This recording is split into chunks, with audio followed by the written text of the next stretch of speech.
to our 13th annual retreat. It's hard to believe, isn't it? Yeah. And I recommend you read the history of the retreat, which you will find on your chair. And I think you'll wish you'd been at all of them. They really have been rich. And none is more important than the one we're doing today. Can everybody hear me all right? This one on social strategies for social change for faith leaders, starring and I'm going to call you our own Cornell Brooks. I'll tell you why he's our own Cornell Brooks and our own Judith Olson and a grand group of community activists. This subject is relevant in any day, but don't you think it's particularly relevant after the elections last week? Yeah. So it's, and what's really one of the most important aspects of this is that religious traditions have a lot to say in this conversation, and we need to be at the table. Do you understand that? Do you agree with that? Yes. We need to be at the table, and that's why we're here today. You will find on your chair the application for the program, and if you haven't joined up, I hope you do, and be part of all of the great things that are being offered through this program. And if you don't know about the program, their brochures, I think everybody's got 3 of our brochures. So, but if you don't know about the program, their brochures out on the table, and feel free to get those. We always begin with ritual, because this is a time that's a sacred time. It's a sacred place, a sacred time. And what I want to do today is to ask a question that I hope we ponder throughout the day. And you ready for the question? This is the question. How do we be prophetic, as we're called to be, and as we call ourselves here at the School of Prophets, and at the same time be a peace builder, creating compassionate, just communities, as we are also called to do and be. Now, so how do we be a peace builder and a prophet? That's the question I'd like for us to ponder today as we spend our time with Reverend Brooks and Judith and our panel and community activists.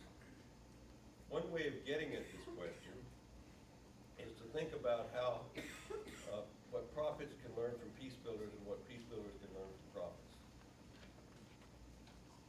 We have a spring capstone retreat every year where the seniors give us all their wisdom, one of the most remarkable times in the year for me, about what they've learned, how this has affected their skills, but also primarily their way of being in the world, and also how it's going to affect their careers. And I remember one very recently of one of the great student prophets of our school who said that he had learned how to be a more effective advocate through this program, a more effective and persuasive advocate by being a peace builder. And he taught us that peace builders can never forget that at the heart of all of our work is justice. And we never should seek a fake peace, a false peace, that glosses over the injustice of the world. We need a peace that is just. So that's one way to start. But what is really important to me, what is primarily of interest to me, is how do we integrate what I consider 2 aspects of ourselves into a whole self. And one of my favorite scriptures is from Psalm 85:10, which says, truth and mercy, you know the scripture, truth and mercy met together, and justice and peace kissed. Justice and peace kissed. And is this a vision for the integration and the interdependence of truth, mercy, justice, and peace? And what if we saw our goal for all of our work working towards the fullest understanding of shalom, which means right relations, flourishing, and well-being. What if we saw our focus in all of our work as working toward creating right relationships, truthful relationships, merciful relationships, just relationships, peaceful relationships? Might we understand how the kiss can take place and does take place, and how we might be both peace builders and prophets? That's the question I would like us to ponder as we listen and learn and think throughout this day. And I thought we might just take a couple minutes of silence where we can reflect on it, and also an opportunity for you to center yourself in the one who is the source of all truth, mercy, justice, and peace.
Amen.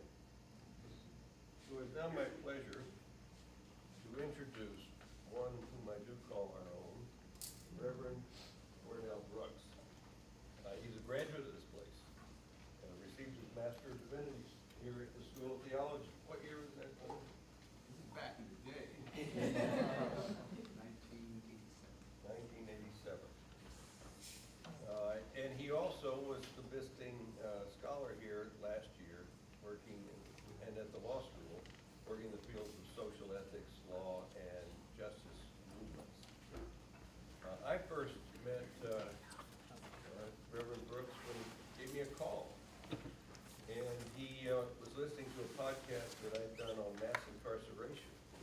And he called me up to tell me, what he thought about it.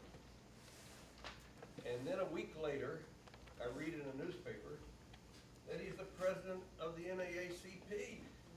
Now, he didn't tell me about this, but the other thing that's interesting to me, there were probably 2 or 3 people listening to this webinar, right? And while he's preparing to be the president of the NAACP, one of the most important organizations in the country, he calls up little old me to talk about my little webinar. And that always impressed me that he was willing to take the time to do that. He was the president of the NAACP. Before that, he was head of an institute of social justice in New Jersey. Periodically we get to talk, and what I've discovered about him is that he's usually in about 3 different states every week. And I mentioned that to him today, and he said, well, maybe it's 4. So I've never known anybody who was so committed to social justice and walked the walk. And it's very impressive what his commitment is and what his willingness to do in the name of social justice.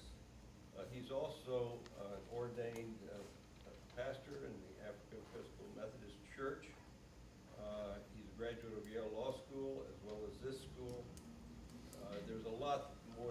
said about him, I should say that he has a job right now. And the job is at the Kennedy School, where he is the professor of the practice of public leadership and social justice. He's also director of the William Monroe Trotter Collaborative for Social Justice at the Cool Schools Center for Public Leadership, along with David Gergen and a bunch of other folks, and a visiting scholar at Harvard Divinity School. It's a real pleasure to have you here. And so we at least had him here for one day while he's traveling around the world. And it's a real pleasure. And would you all join in welcoming Reverend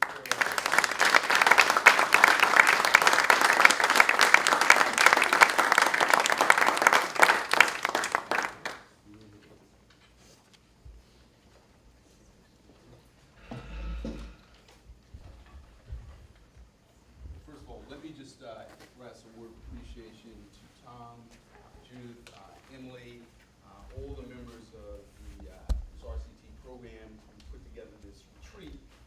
And it's good to say that I'm home. I graduated from the School of Theology. I see in the room any number of my students, all of which reminds me that after having spent 3 years here in the Master of Divinity program, 1 year here last year as a professor, Tom brought me back for remedial education. So all that I managed not to learn in 4 years, I will undoubtedly learn a little more today.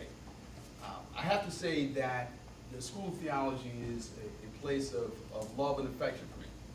This is the place where my vision of social justice was nurtured and encouraged and supported by these professors, by a community, if you will, of scholar prophets here in the School of Prophets. I've always been proud of this legacy. I tried to take it with me wherever I've gone in the world, wherever I've gone in the country, because it's core to who I am and what I'm about. So I just simply want to say to everyone here, thank you for allowing me to be a part of today's discussion. Now, I want to lift up a couple of contextual notes. Number one, we're going to have a discussion about the midterms, and that means we have to talk about politics and parties, with the assumption that we as scholar prophets come to the conversation in the most expansive use of the term, in a nonpartisan way, in a pre-partisan way, in a prophetic way. Two, this is a discussion. It's an occasion for us to lift up our respective visions of social justice as well as our collective and communal vision of social justice. So today I'm reminded that we come to this place within the School of Prophets at a particularly challenging moment in American history. I'm reminded of a time almost 80 years ago in 1940 when two of America's most prominent prophetic voices, though they may not have identified themselves as such, lifted up two phrases that I think resonate and reverberate into the present moment. The first came from Eleanor Roosevelt, who declared at the Democratic Convention that year, in the midst of the raging violence of World War II, the xenophobia and the anti-Semitism and racism of the time, in 1940, a few months after Dietrich Bonhoeffer left the United States to go back to Germany. In that moment, she said and declared, these are no ordinary times. This is no ordinary time. In that same year, W.E.B. Du Bois, the founder of the NAACP, the original editor of The Crisis, a pioneering sociologist, and though he did not claim religion, was an extraordinarily prophetic voice. He declared in that year through the publication of his second autobiography, which was entitled, and I'd like to lift up this phrase, Dusk of Dawn, which is to say that we find ourselves on the backside of this midterm election in the midst of an unprecedented rise in hate crimes. In the midst of rampant xenophobia, rampant homophobia, rampant anti-black racism, rampant anti-Latino racism, anti-many groups, if you will, racism. In the midst of that, we know that we as a country are poised, equidistant between promise and peril. That's the moment that we are in. It is also a moment in which many feel as though this is dusk of dawn. That is to say, light dimming at the point at which light should break. It's a moment in which many are tempted to despair, tempted to cynicism, tempted to a premature pessimism. And it is a moment in which God's people are called to speak hope. God's people are called to speak life. God's people are called to be a part of a resistance that is greater than any one party. So, for example, a group of my colleagues, a group of rabbis in the Union of Reform Judaism, have written a book called Moral Resistance and Spiritual Authority, assuming that God's people are supposed to be a part of a moral resistance. And so what I'd like to do today is just to first take up this question of who won and who lost, what won and what lost in the midterm elections. So I just want to pause there and start with the question, who won? Open up the floor.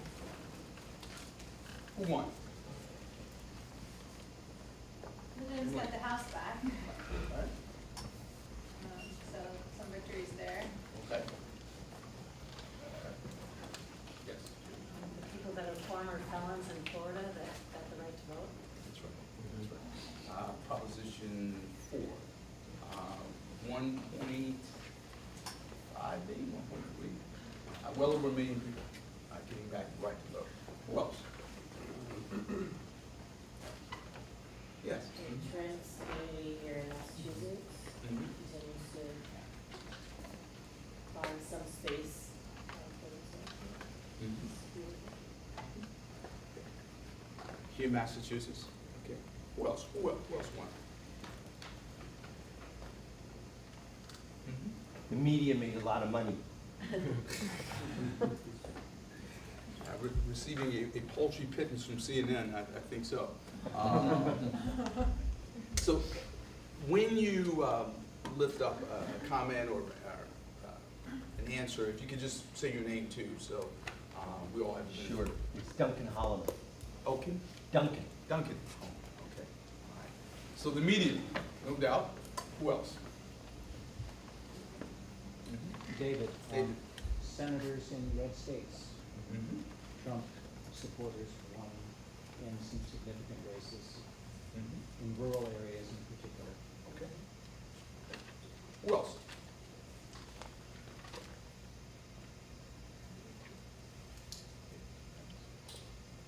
Mm-hmm. Well, in Tennessee, Corey, in Tennessee, even though we lost, Democrats lost to a lot of significant Republican parties, we've seen a huge leap in Democrat voters since 2016. So I consider that a win for the Blue Party. So Republicans win in the Senate, Democrats win in the House. Any other winners? Jessica, Jessica? I think women won across the country, locally here, but in just some really key races that we weren't expecting, small places in Jersey and Pennsylvania, a lot of women won. Any other winners? Let's just take a moment and consider some winners that may not be readily apparent. So in the last midterm election, there were 78 million participants, voters. In this election, 97 million, still counting. Dramatic increase in terms of voter participation.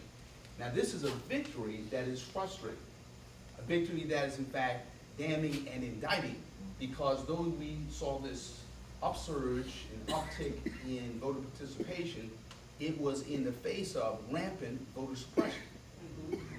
Okay? But we nevertheless saw an incredible increase in the number of voters, and in the midst and prominent among those voters were young people, right? So from age 18 to 30, we saw the largest participation of young people in the midterm election in 25 years. A midterm election, right? That's keeping in mind the re-election and the election and re-election of President Obama, in which African-American women and young people led the country in voter participation. So atop that, we have the largest participation of young people in 25 years. A winner. Jessica, you lifted up women. So we will be sending 100+ women to Congress, at least 100. 3 of whom are Muslim. And this is atop the election of women across the country. And among the women elected to Congress, the youngest woman ever elected to Congress. So this is a sea change in the electorate. There are victors that go well beyond the party. So we have young people, we have average voters who chose to come out. We have young voters, women, voters in general.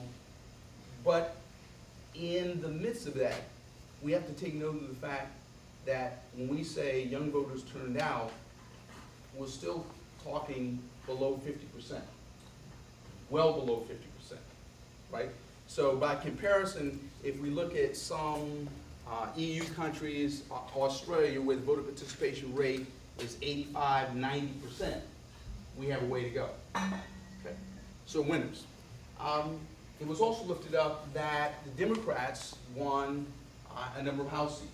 So well above 30, not as many as 40 as some were predicting, but closer to, is believed it'll be closer to 40 than to 30 in the House. A tremendous accomplishment in a midterm election, in a change election, in which we have 6 change elections out of the last 7, this being the most prominent of which. Okay? So the Democrats won there. In the Senate, Republicans picked up a few seats in a body that will be more conservative. Namely, Republican moderates have been decreased, Republican conservatives have been increased in the Senate, and in the House, though they lost, Republican conservatives, in fact, have won, because that body is more conservative, more rural, and closer to the president's base. Okay? Major change, major change. Losers, who lost?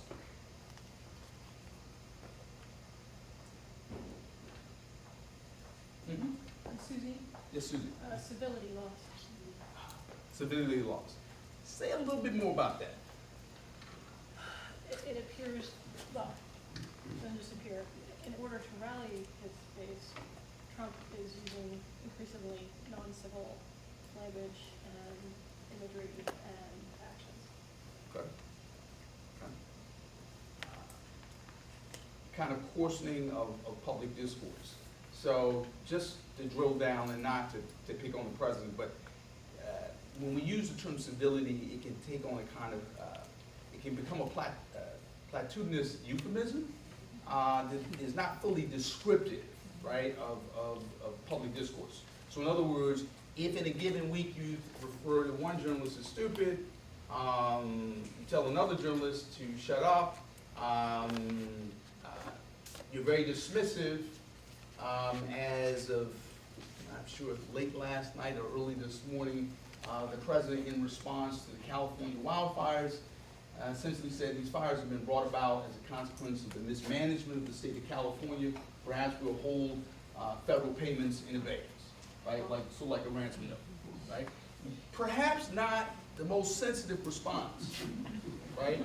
At the point in which people agree, right? Sort of like if the president is traditionally thought of as being the commander-in-chief, but also the consoler-in-chief, right? So on a nonpartisan basis, in the wake of some kind of tragedy, the responsibility is to speak to people's grief, bring them together, console, act in a kind of secular, pastoral way. So there's been a coarsening of the public discourse.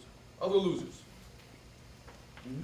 People who tried to register who were blocked from voting because their signatures didn't match. So, problems with our process. Mhm. Steve. Steve, okay? So Steve's lifted up, a loser being the process. When we say the process, who lost there? People that didn't vote, that couldn't get their vote, they were screened. Okay, okay. So, Steve, just drilling down a little bit more on that. So, in terms of who lost, so if we think of, yes? I would say it was largely geared towards Democrats, the voter suppression, people of color, poor people. Okay. Those were the groups of people that I think lost with the signature side. Okay. So let's think of three, yes, David. I think we all lost too. I mean, those people were the victims, the immediate victims, but our whole process, our whole constitutional process lost. Okay. So let's tease that out in terms of losers, right? So let's take three groups. So if Native Americans on a reservation registered their addresses as P.O. boxes as opposed to street addresses, and a federal court says that as a consequence of the interpretation of a state law, namely that you're not considered registered to vote unless you use a street address as opposed to a P.O. box, disqualifying thousands of Native Americans in one swap. Okay? What this meant was, practically speaking, it meant the attorneys and Native Americans had to rely on satellite technology to take pictures of the reservation, match the pictures against people's street addresses, and essentially create IDs prior to an election with street addresses. Okay?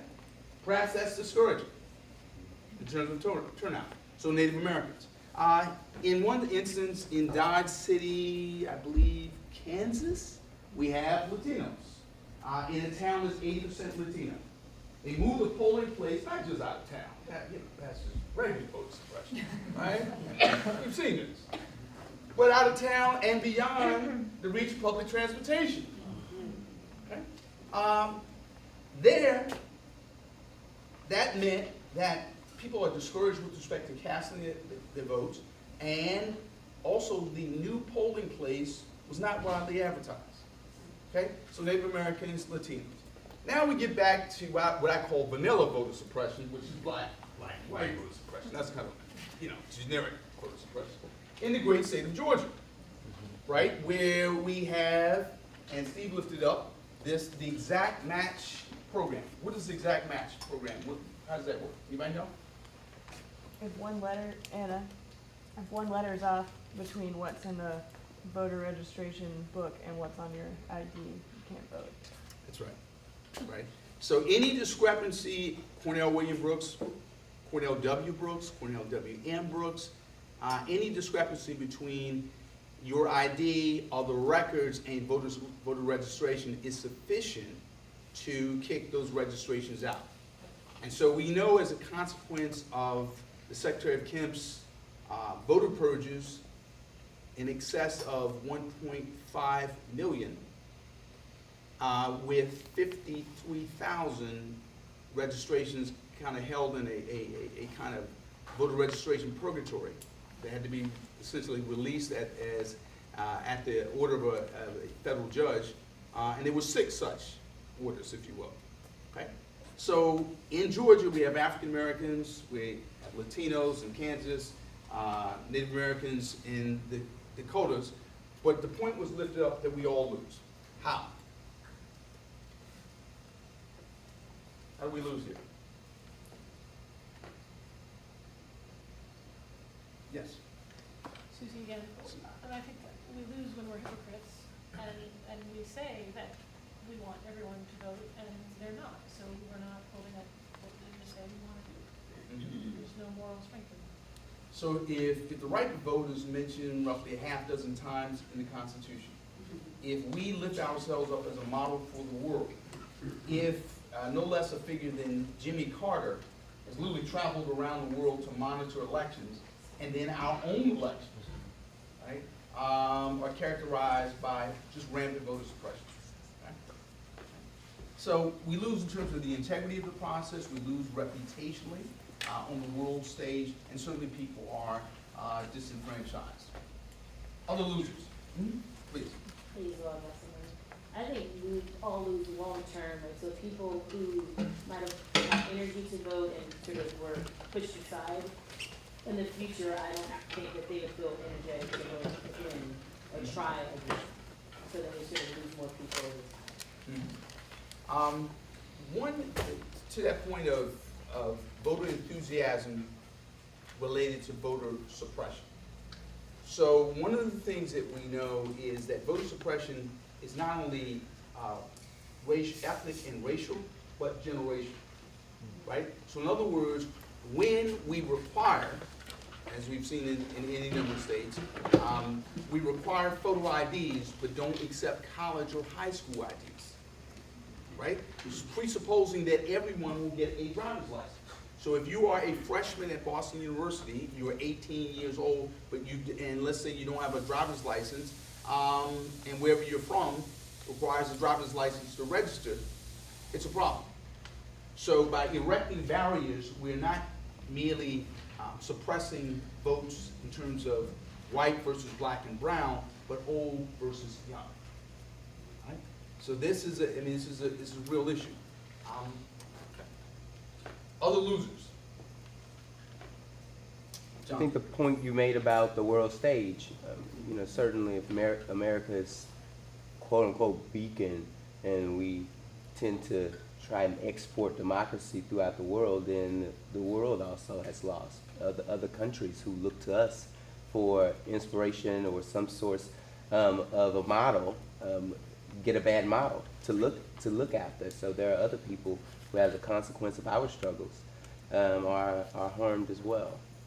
So this is very powerful. So what I hear you be saying is not our reputational standing that suffers, but it's those who use our reputation to burnish, to exalt their own struggles, right? So can anyone tell me, just make this crystal clear, what about the civil rights struggle in the U.S.? How does it affect other struggles around the country, around the world? Well, I mean, think about South Africa, for example, when they were struggling with apartheid, was heavily influenced by the civil rights movement in America. Think about India. Many people were inspired by the example and the struggle that we were having here at that time, and I think that's still the case today as we exchange in dialogue and policy across the world. Other countries are modeling their struggles and their movements after ours, for sure. Even the Women's March is an example. Exactly. It was I think it was like 5 million women worldwide, right? So in other words, let's think about this. Our moral capacity in our own backyard is very much related to the ability to increase and support and legitimize moral agency well beyond our backyard. So we have this positive power outward, okay? But we also have this negative power outward, right? So let's just give a concrete historical example. Think about Nazism. Who did the Nazis study? In terms of developing a regime, a legal regime for segregating, controlling, as in social control, and reducing Jews to second-class citizenship in Germany, the U.S. German scholars studied American Jim Crow laws. So when we talk about America as a model with respect to democracy, there are real consequences. Right? So it's not merely we suffer reputational damage and we're a little embarrassed for the moment, we'll get over this, in a couple of years. No, there are real world consequences to our falling beneath our own standards. So good point, John. Yes? Uche, please correct me if this story is wrong, but I understand that Nigerian soldiers fired on and killed people in a peaceful protest, or quite peaceful protest. They were throwing stones, and they quoted our president's words as he deployed troops to our Mexican border, that a stone is like a bullet. If people throw stones, you can shoot back. And the Nigerian army said, well, if the US president says we can do, they'll do that, then why shouldn't we? So, and that comment, that was part of the whole election strategy to create fear and hatred. Yeah, I read those same reports. And so, in other words, the discourse is not merely about rallying up the base. There are real world consequences. I thought I saw another hand in terms of losers. Yes, please. Hi, Weston. I think education lost Okay. in this election because just the blind belief of giving into that fear or giving into clever marketing to believe kind of whatever is at surface level and not have a voter populace that goes and finds information for themselves, the ability to think freely. Mm-hmm. Meaning, we're balkanized, we divide ourselves into camps, we're less critical, we have less free and open discourse about the issues, because essentially everyone is kind of ideologically herded into their respective camps. Yes. Other losers. I'm Maggie. Absentee voters lost. A lot of ballots came too close to time and or weren't counted unless it was really close. And so those votes were either not there or were not received in time. Mm-hmm. So, what's that a consequence of? I mean, I don't like a system of suppressing votes from, I'm from Tennessee, college students, you can't absentee unless you voted in person once. So I think it just suppresses a young vote that is often based at a home that is not where they live. That's right. So, it calls to mind a Virginia legislator who devised a scheme to disenfranchise African American voters. What he said was, this is most certainly discrimination, but it's legal. So with respect to young voters, to the extent that we make the system complicated, to the extent we make the system cumbersome, to the extent that we don't communicate the rules and expect young people to follow them, it is in fact legal in that it's on the books. But it is, in a way, generationally discriminatory, though young people are not a protected class, like race or gender. Losers. Any others? Mm-hmm. The environment lost. There were several candidates who had strong positions regarding preserving the environment and alternative fuels, and many of them lost. Mm-hmm. Very much so. In terms of losers, categorically speaking, what about religious people?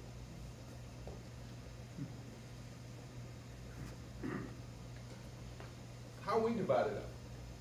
Right, so in other words, if in the last several elections, roughly 75% of the white, evangelical, born again Christians voted Republican. And 90% of African Americans, many of whom are religious, vote Democrat. 80% of Jews vote Democrat. And when it comes to progressive, non-evangelical, religious people who may not describe themselves as born again, they're not even important enough to measure. I mean, does that bother anybody in this room? Some of you may not be counted in the polls, right? Meaning, when we talk about the religious people in this country, when we talk about the Christians in this country, church folk in this country, we are just another constituency group. We're measured just like suburbanites, rural folks, people who buy on Amazon. We're just another constituency group, just another interest group.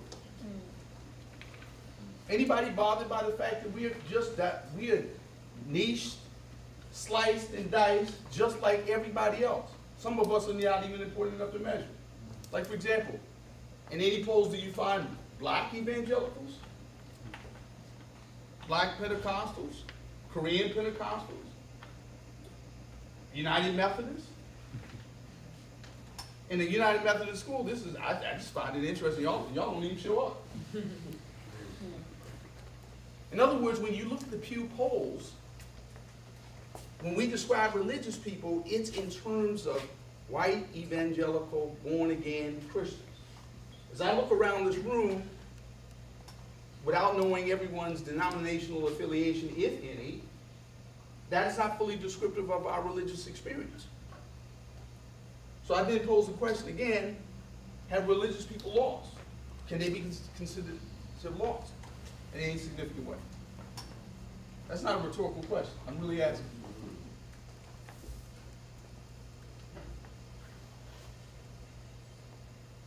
John? I think it depends. I think Such a if oily response. Such a you know, he's in the law school, barely in the school of theology by invitation. He's still accepted. He's still accepted? Okay. Thank you, my love. That's after you heard him preach. Right. It depends if we find polls to be that important. I mean, we know they're a part of the process for which we evaluate elections, but have I lost because I wasn't included in the poll? Very good. Very good, but I'm not going to let you off the hook that easily. Let me ask you this. If we have religious people divided up into partisan camps, okay? And let's say we have one set of religious folks for whom the right to life is important. And having judges who will support the right to life on the Supreme Court and in the federal judiciary is important. That's the number one issue. And let's say you have another group of religious people for whom the environment is important. And political appeals are based upon those policy priorities.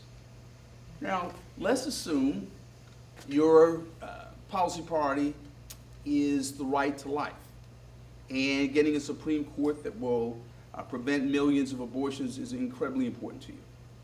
But the issue of voter suppression is not. What happens when religious folks are vocal on one issue, but not necessarily vocal on other issues? How morally credible are we to one another? So with respect to the issue of voter suppression, if you notice in the Kavanaugh hearings, there was a lot of concern expressed about whether or not he represented a conservative vote for the right to life, a whole range of issues. But could one also assume that you could be a conservative jurist and stand against voter suppression? That question wasn't posed. Right? So in other words, religious people are acting like any other constituency group. We have our policy priorities, and we pursue them despite the ruptures and the schisms within our own houses. In other words, are we using the political process or is the political process using us? In other words, when Franklin Graham says, we need a tough guy in the president. We've had too many people try to be nice religious leaders. We need somebody who can handle rough and tumble of politics. What happens when within the white evangelical church, when black evangelicals don't feel at home? Is this imposing some cost on us? It's an uncomfortable question, but I feel the need to pose it. So I go back to you, Jonathan. I think that He's nodding his head. I think that in the grand scheme of how polls, for example, are used to present policy concerns, as you've outlined that different groups can have different interests, I think that argument poses, the opposite view, showing that polls can be very important in driving how laws are made and what decisions are made, even in terms of who occupies what positions and what issues they align themselves to. So if you are not including people who have a particular view, then you don't have that campaign pushing for a particular perspective in a judge or in a congressperson and so forth. So I think then polls can be important, and people Well, in the wait for sense polls. that Let's take polls out of it. Are the divisions that we see in the political realm, do those divisions stop at the church door? no. Okay? Are we feeling the repercussions within our own communities? In other words, not merely our theological differences, but our political differences. Is that having an impact on faith communities themselves? Oh, absolutely. Yeah, absolutely. Andrew? If you call the school of theology a faith community, and you use this as like a case study, Come on now. you could say that a lot of those divisions have ruptured our own space.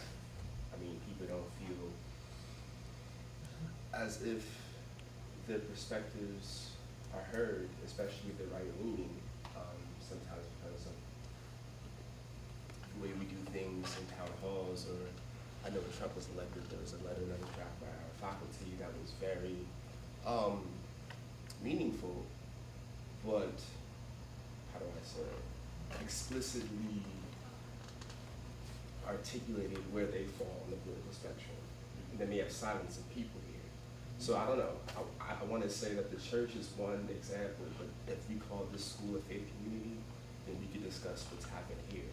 And I think a lot of folks could have, I don't know, something to say about that. It's good. I'm glad you lifted that up, because the point I'm trying to bring onto the floor is, irrespective of where congregants fall on the political spectrum or the ideological spectrum, the debate itself, the way in which we conduct our campaigns, is imposing a cost on our faith communities. Right? So in other words, the way we commune with one another within the local church, but also among denominations, right? So in other words, to what degree do our churches work well with one another on issues that they agree on? And is that affected by the ways in which they disagree? I wonder. Please. I also think that a big part of the issue with sort of this one singular group being polled as the evangelical white Christian vote is that it paints this wide swath brush across Christianity in general, so that there's not sort of a diversity of viewpoints present in the polls from the Christian community. when you say, oh, I'm a Christian, you politically get painted with a brush the minute you mention that, even though it's not the reality. And so then what happens is those people who are sort of cold and laid bare in terms of their political views become kind of demonized by the other people, and that we're not in solidarity creating this web and network of Christian viewpoints that actually would hold up and be much stronger, and instead we have this Christian viewpoint that's taking the brunt of everything. That's right. And just in that way lacks the strength to really do the justice work that needs to be done. So, yes, please. I've seen in Christian communities sort of to what, no, I think it's like far off. Kathy was sharing about. So I think there's like two levels to where sort of we have this poll or this statistic that says like this is what it means to be a Christian, and it's usually the most boisterous, loud people, usually the white evangelicals. And then within the Christian tradition, if you're not that, from within Christians, then you're like not Christian enough. So if you're looking at Black women who are voting as Christians but based on other interests that may or may not be related to them attending the Baptist church or not, right? So as a woman, I want to vote in favor of people who like want me to like do whatever I want with my body, right? And so I might vote against a Christian conservative view and vote Democrat, so that I'm less Christian in the Christian religion.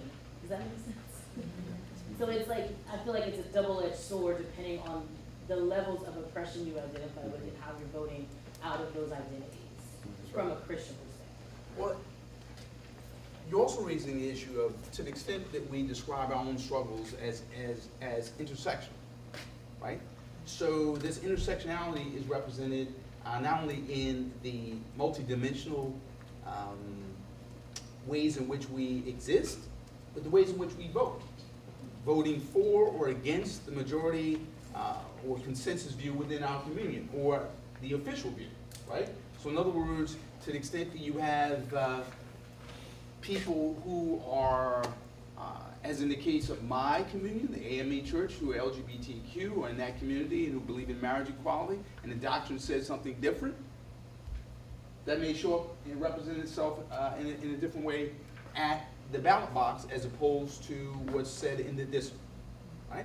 So the reason we pose the question of these questions of who won, who lost, what won, what lost, is to think about opportunities, right? So on the backside of this election where we have seen, as was described, this incredibly rancorous, divisive, demeaning discourse, there are opportunities here, right? With respect to with whom we can work, who are some partners? Let's think about that. Let's think about partners. With whom can we work on the backside of this election? Who are the we? Hmm? You said with whom we? With whom can we work? Who's the we? Who's the we? People in this room, right? Well, but that's the question, right? That is, who's the we? Who You're is the we? assuming that there's a we here. Yes, I am assuming. I'm assuming that those of you, those of us in this room who aspire to moral leadership, right? Aspire to exhibit moral courage, who are looking for ways to impact our communities, that we're looking for partners. Right, but if I was a Trump supporter in this room, I'm not sure that I would participate in your use of the first person plural, the we. Depends on the issue. But there's already an assumption then that we are a certain way here in the room, if that's the word that you're gonna use. Let's take, for example, the issue of immigration. I was going to get to this, but let's take the immigration issue. There are a great many Trump supporters who support a tough line, for example, merit-based immigration policies, who support a tough line with respect to the border, who support a wall on the border. Okay? But they are opposed to the parental separation policy. They regard that as being cruel, as lacking compassion, as well as being ineffective. Okay? There are people in this room who don't who did not vote for Trump, who may feel that that is a point of agreement and a point at which they can come together and work. So as an issue, immigration with respect to the parental separation policy is a place where people can work together. So there's a we there. Maybe it may be a transitory we. It may be a we that's very much circumscribed by the issue, but there's a we there. Okay? So would you say it's like it feels fine to have the transitory we, like whatever the entry point is like whatever the lowest common denominator? No, I wouldn't say lowest common denominator, but I think it's a great way of thinking about a moral starting point, right? So in other words, in a very divided electorate and divided faith communities, we do have to think about not the lowest common denominator, but we do have to think about a moral starting point. You know, fundamental moral assumptions. Separating children from their parents, the consensus view should be that that's wrong, right? We have to think about that. But in terms of who? I want to go back to, what about young people? So in other words, when you look at the numbers, young people turned out in mass, highest rate in 25 years, largely driven by social issues. So many of the issues that we talk about, that we're concerned about, are the ones animating the youngest voters. So in other words, when we start thinking about the we, I think it is important to think about young people first because they're very much concerned about social justice issues. And their theologies and their political leanings are in formation. So when we think about the we, let's think about the youngest prophets. Let's think about, you know, those among us who are groping, searching for answers. So 18 to 30, literally just starting with the youngest people, knowing, empirically speaking, not merely intuitively speaking, that that's why they went to the ballot box. Think about this. The highest number in 25 years. They surpassed in a midterm election the turnouts for the election and re-election of President Obama, which led the country up until that time in terms of millennial turnout. Okay? So starting with young people. Who else?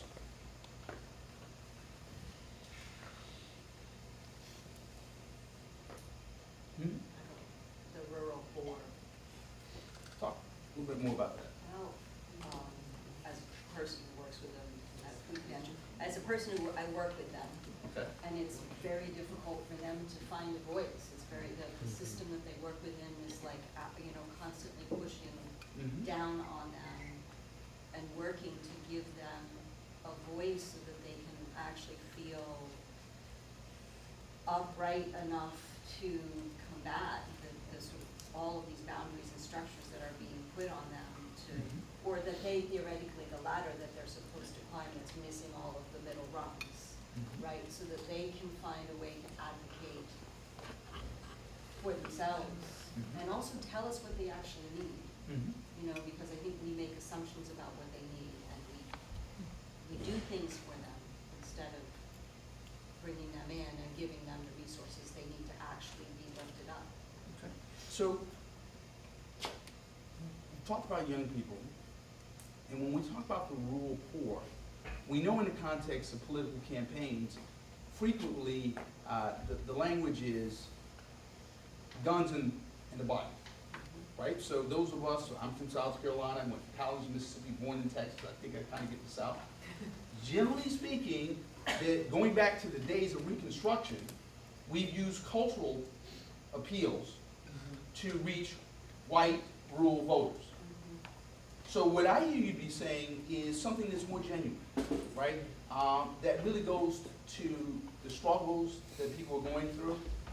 It speaks to their aspirations, that speaks to their certainly economic well-being or not. But to do that, that means religious folks have to cut through the clutter, right? So in other words, we can't do what everyone else does in terms of literally appealing to folks in terms of like these cultural red meat. That's different, right? In other words, we're using language that's way beyond what the campaigns use, right? So in other words, in the context of the we, it's we reaching out to people in ways that are genuine and that are sincere, right? So in other words, when secular folks talk about the politics of authenticity, candidates who, whether it be Beto O'Rourke, whether it be Barack Obama, or Donald J. Trump, this notion that authentic candidates are appealing. Now, what happens when we have faith communities that are truly authentic, right? Based on their faith. And they relate to people in terms of shared values and demonstrated values and lived values. Okay? Who else?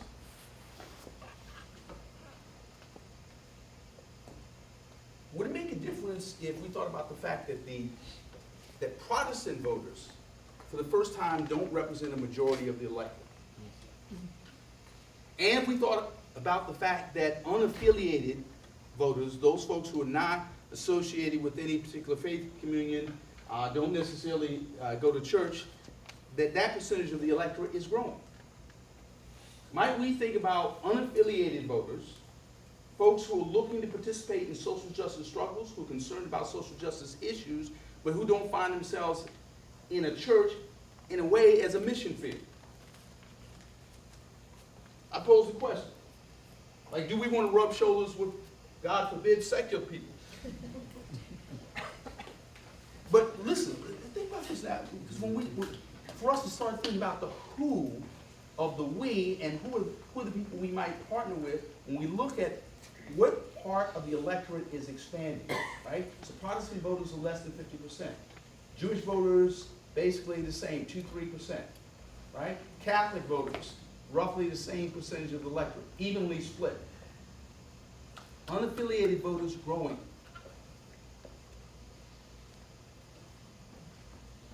Clearly, everybody here has only religious friends. Jonathan. And I don't think that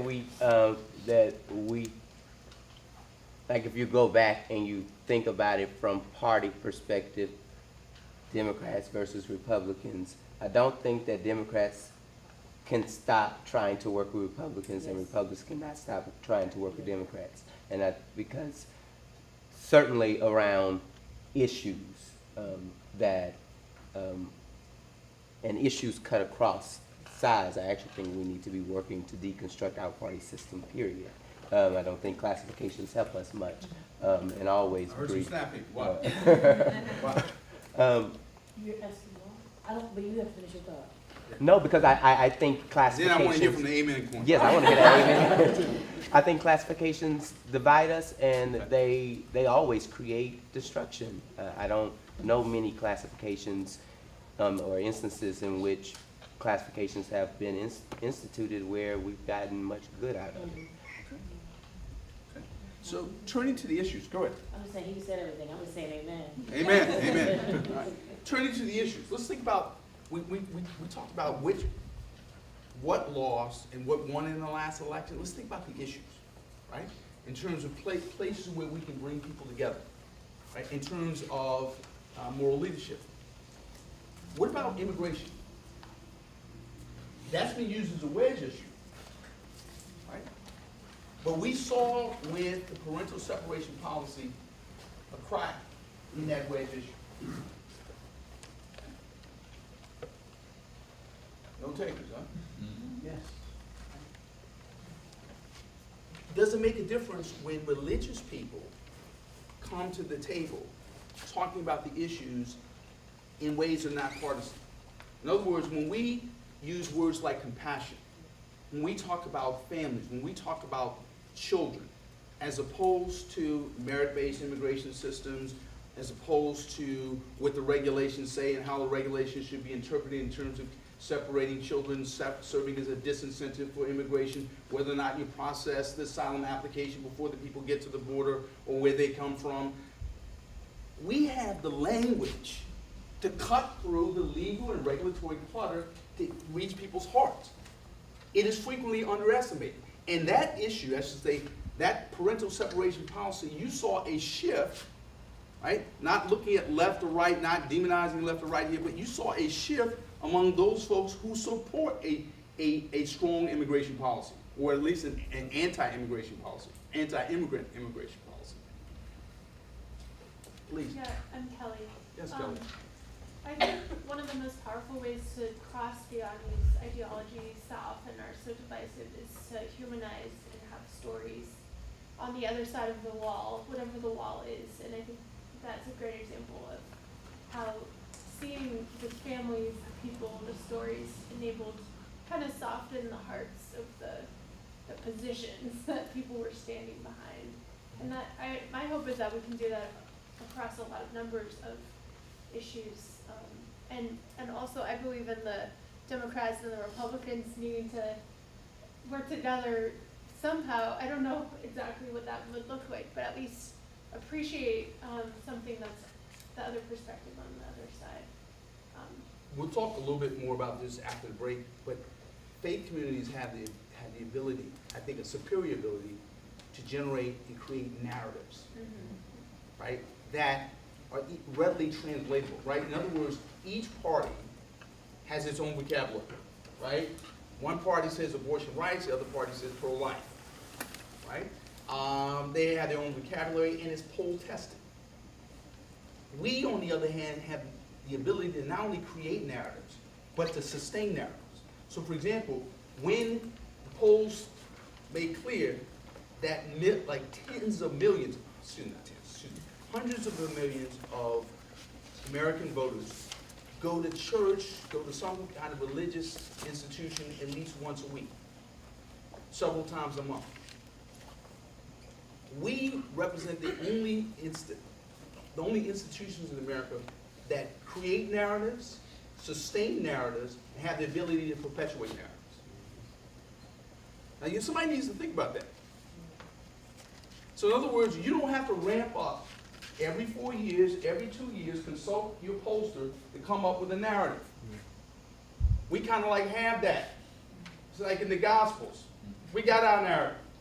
This is important because if we're going to build movements, if we're going to bring people together, if we're going to take advantage of the opportunities that are created by the division in the wake of this election, we have to take advantage of the fact that we have moral narratives that work, that are compelling. Okay? So when we talk about young people, we talk about rural voters, we talk about unaffiliated voters. Going to the issues, we talk about immigration. What about criminal justice reform? No? Koch brothers are into it. Colleagues, let me ask you this. Let me suggest this to you. Do you realize that at the local and state level, as a consequence of the advocacy, the moral leadership of faith communions around this country, we are in fact, we haven't won, but we are winning. Now, if you measure progress at the congressional level, we're at a stalemate, it stands still. But consider this, in terms of juvenile detention in this country, we have dramatically cut juvenile detention quietly. This is a well-kept secret. And the religious people have been on the forefront of that. In my adopted hometown of Newark, New Jersey, the religious people led the fight to reduce juvenile detention by 80%. This is not a minor matter. In Maine, anybody here from Maine? Right? I think that the religious folks and the lawyers always have to be involved somewhere, led the fight in terms of reduction of solitary confinement. Right? In other words, lawyers filed a suit, religious people had a coalition, they went to the legislature to take on this issue of imposing on people at the hands of the state solitary confinement, which is described as torture. So in other words, we are seeing these successes with respect to criminal justice reform at the state level, at the local level, across party lines. Okay? Texas, not the most, socialist state in the country. Emily can tell you this, they've done some very positive things with respect to criminal justice reform. Why are we posing this question? Why are we lifting up this issue? Because this is a model for us, right? In other words, with respect to criminal justice reform, we've been great at creating moral narrative. We've been great at translating our moral narrative into economic terms. In other words, we work with fiscal conservatives, we work with libertarians, the Koch brothers and others, to translate our advocacy agenda into language that secular voters understand and when. And again, I'm not making a partisan argument here, but when you think about reduction in juvenile detention, locking little kids up, when you think about it, bringing about an end to solitary confinement, this conservative Supreme Court brought about an end to life without parole for juveniles. The death penalty, bring about an end to death penalty for juveniles. Religious people had a little something to do with that. Why is this important? Because when we think about the issues that we prioritize, we think about not only advocacy with respect to those particular issues, but using those issues as bridge issues for other areas and realms of advocacy. In other words, our Attorney General talks about marijuana as a gateway drug, right?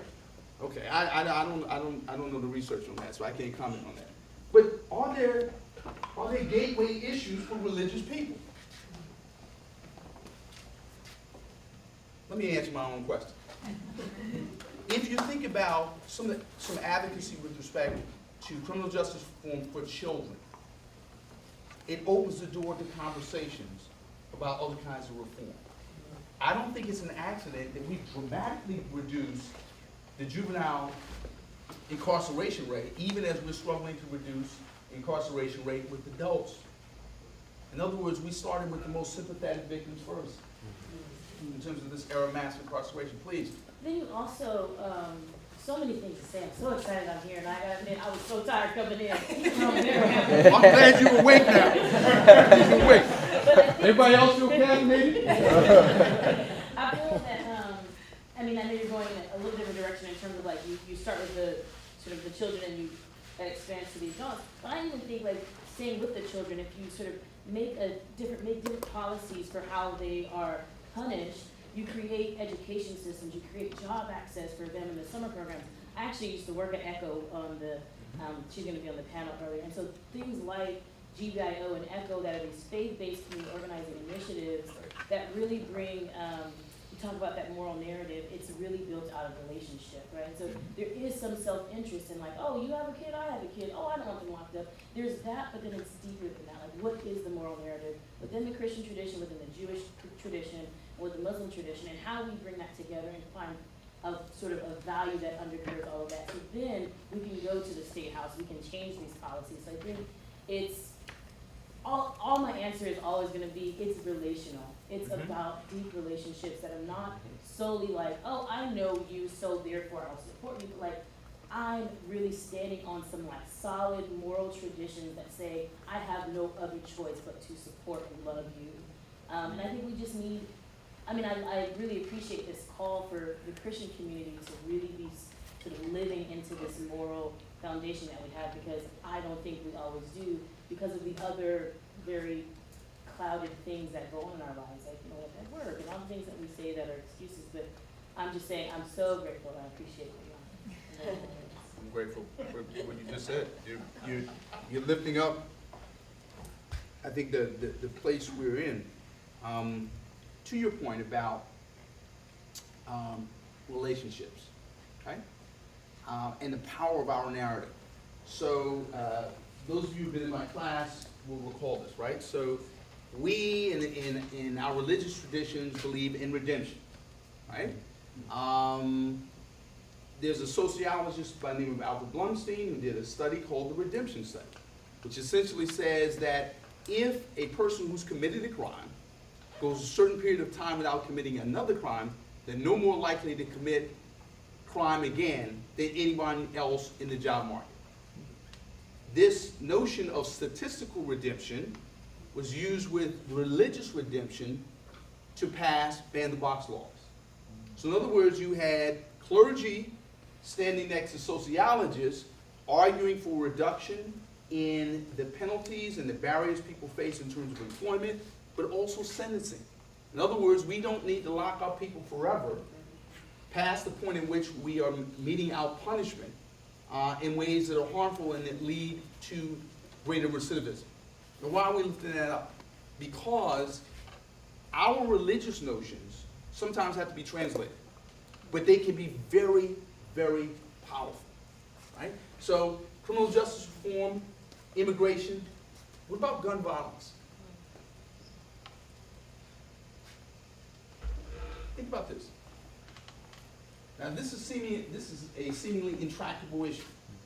You know, everyone's ready to, you know, raise the white flag with respect to the NRA. And for all my, you know, colleagues who own guns, I, you know, grew up in that kind of environment, so I'm not, you know, beating up on the NRA. But just being descriptive of their lobbying power. They are, I think the consensus view would be a very powerful organization.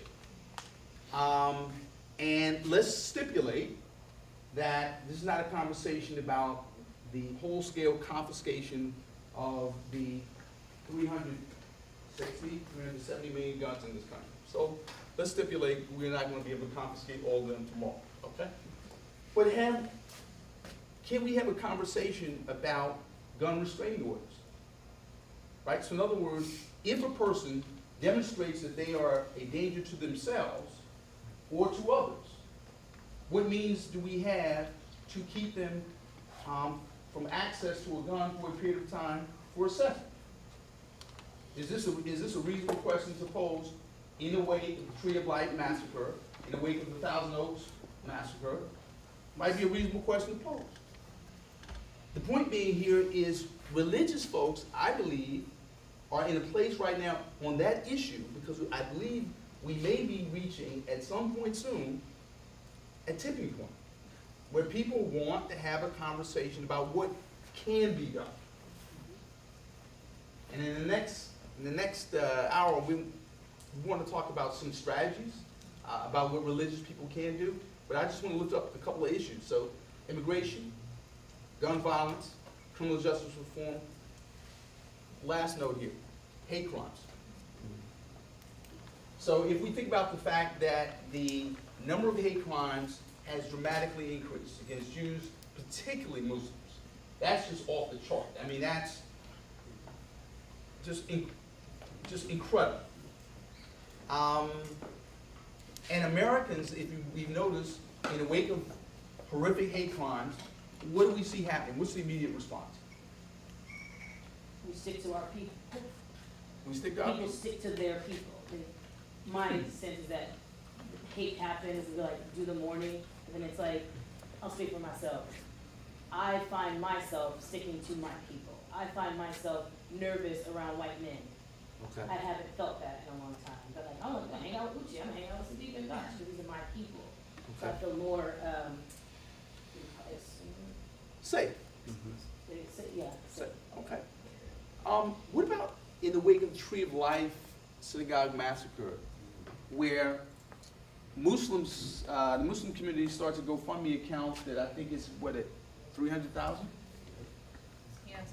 What happened in the wake of that massacre when we had the city of Pittsburgh coming together in an interdenominational, interfaith way? Didn't we see the same thing in Charleston? I was there, right? Jews, Muslims, Buddhists, Hindus, people from around the country. Here's the point. We have this secular and religious memorial service in the wake of every mass shooting and hate crime. In other words, that is a moment at which literally the entire country turns toward religious people to ask us, how do we collectively grieve? And what do we do next? In fact, the country is so desperate for that kind of ministry, if you will, that they look to the president and ask him, someday it will be her, to be pastoral, right? So I've had more blitzers say, you know, we need the president to be a consoler in chief. Is there an opportunity here for religious people to lead the way? In other words, why do we wait for people to come to us when they grieve, when we might be able to speak meaningfully about the conditions that give rise to the grief? And who has the most moral authority here? Think about it. In other words, after the Tree of Life massacre, Jonathan Greenblatt at the Anti-Defamation League, very powerful voice, very powerful organization. But I think America was listening to the rabbi first. His voice is very powerful. I would argue that we and I'm using the we broadly here, we as religious folk have an opportunity when there are these moments, I would call them strategic opportunities, where there's a tragedy and we have the occasion to step in and lead. Okay, let me leave you with this concrete example. After the Emmanuel 9, right? 9 people were slain in a church in Charleston. The NAACP had fought for 15, going on 20 years to bring down the Confederate flag from the Capitol, to no avail. We had an economic boycott, to no avail. But when 9 people were assassinated in the church, and literally we spoke to the country in terms of the grief, in terms of the gun violence, but we linked it to the fact that Dylan Roof wore a Confederate flag on his truck, wore the pre-Nelson Mandela apartheid flag on his clothing, and we tied these racist, xenophobic, fascist symbols to this hate crime. Governor Nikki Haley spoke to the business community behind closed doors and said, look, the NAACP is essentially boycotting you with respect to business coming to the state. We're talking now about business leaving the state. So the moral argument was conjoined with an economic argument, and that flag came down. Here's the point. Religious people being aware of their moral voice, speaking at strategic moments, being well organized, being able to translate their arguments into economic terms, into economic language, have the ability to move the needle on policy. So at least those 4 issues, I think, are opportunity areas. With that said, Yeah, time for a break. We maybe take like 10 minutes, stretch a little bit, get some more coffee, and we'll come back for turnaround.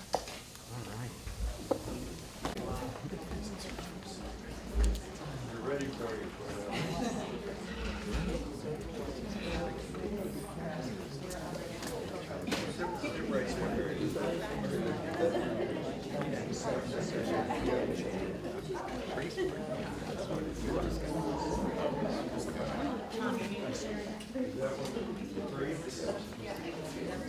so in the first hour, we talked about winners and losers in terms of midterms, winners and losers in terms of issues. What we're going to discuss now are strategies. And these are strategies that assume that we are all willing to be and committed to being prophetic leaders. Now, that I should state as an assumption, because that means that I'm assuming that being in the moral lineage and legacy of Boston University School of Theology as a school of the prophets, I'm assuming that everyone here understands that that means courage. It means moral risk-taking. It means taking on controversial issues. It means at various points in your career, putting perhaps your own aspirations at risk and in play. But because you're here on a Saturday morning, in the middle of the semester, in the wake of the midterms, all the things that you have to do, some of you with or without the aid of caffeine, I'm assuming that you're interested in discussing how do we take on tough issues in real ways where our voice is incredibly important. So in talking about strategies, one of the things that I think is important for us as leaders, and I'm stating that affirmatively and aspirationally, is to recognize the power that we have in terms of communion and convening. What do we do, those of you who are in churches, what do we do on a weekly basis?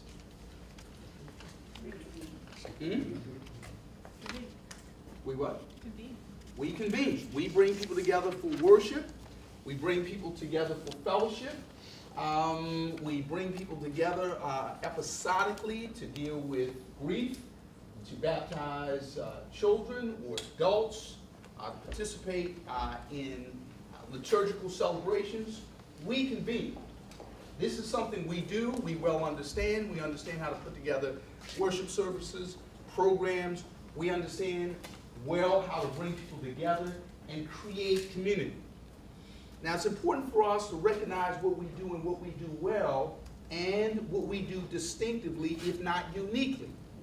Why do we lift that up?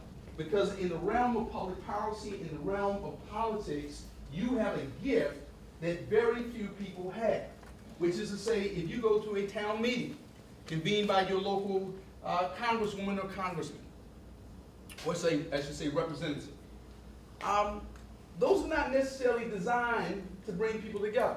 They're not designed to create a sense of fellowship. They're not designed to be an affirmation of human dignity.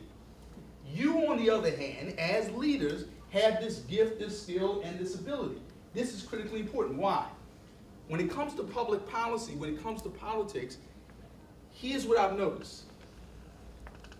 When does the public come to our houses of faith? Crisis. Okay? So anyone recall after Michael Brown was killed in Ferguson, there were any number of community meetings. Many of them held, some, not all, some of them held in churches. Okay? Quite often, the best of our houses of faith are regarded as safe spaces, comforting spaces, but also convening spaces. But we come together at points of crisis. Anybody see a missed opportunity here?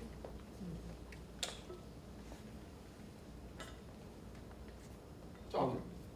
I was talking over the break, I wanted to create like a pre-grief or a pre-crisis meeting opportunity or group or movement such that people recognize that grief and crisis keep happening, but instead of always getting together after, we're proactively getting together so that our relationships and our communities are stronger, so that we can serve each other both, you know, with continuity instead of sporadic types of things.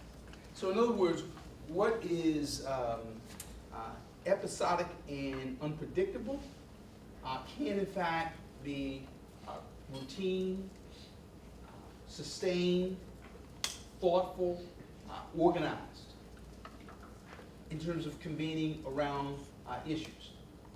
Now that being said, you look, say your name again. Susie. Susie.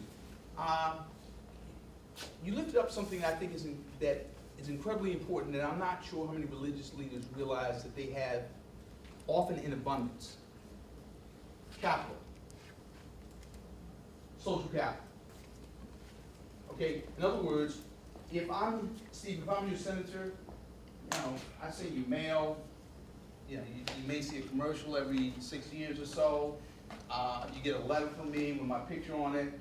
But by and large, I'm not really involved in your life, right? You may be able to trust me on issues, sort of, assuming that you can give as much as my lobbyist friends, but you trust me, sort of. If, on the other hand, you are a religious leader, you have some credibility. Those of you who serve in a local church, a synagogue, a mosque, you're also serving the community at moments of crisis in their lives. You have credibility. Let me give you an example. I once had a little difficulty meeting with Governor Chris Christie. Okay?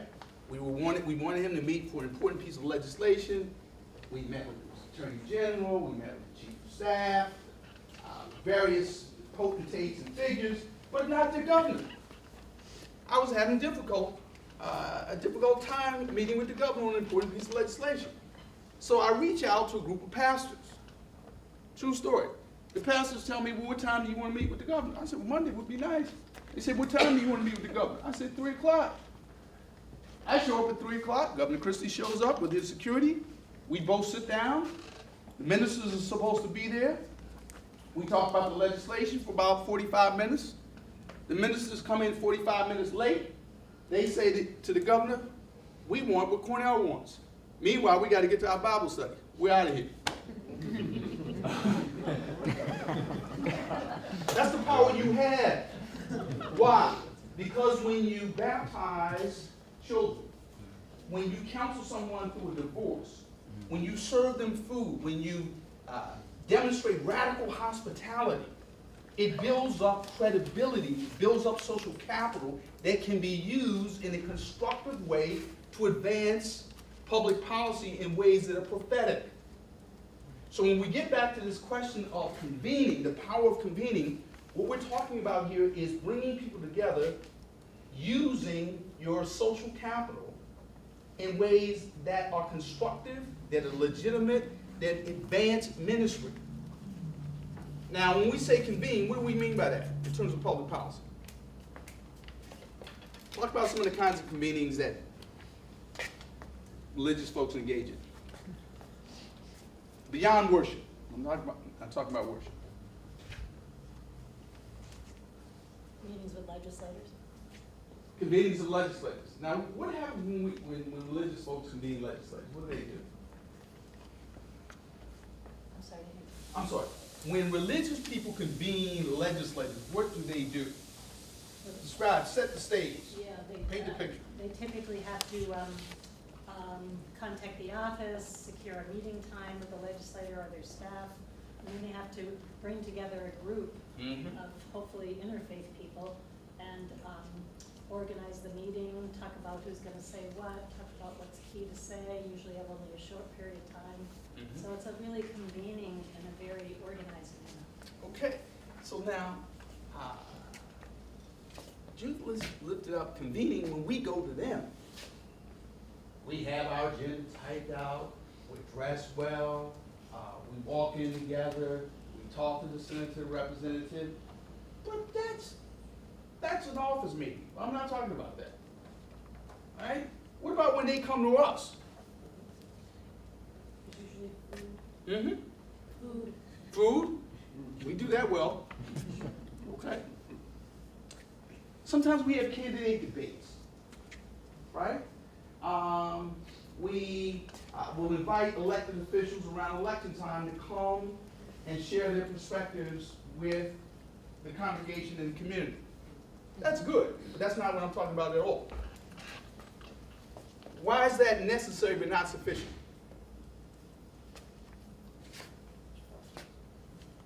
There's a lot of stakeholders that should be included in conversations on important issues. They could be community leaders, nonprofits. Could include politicians. It could include people who are experiencing a particular hardship, on experiencing that issue.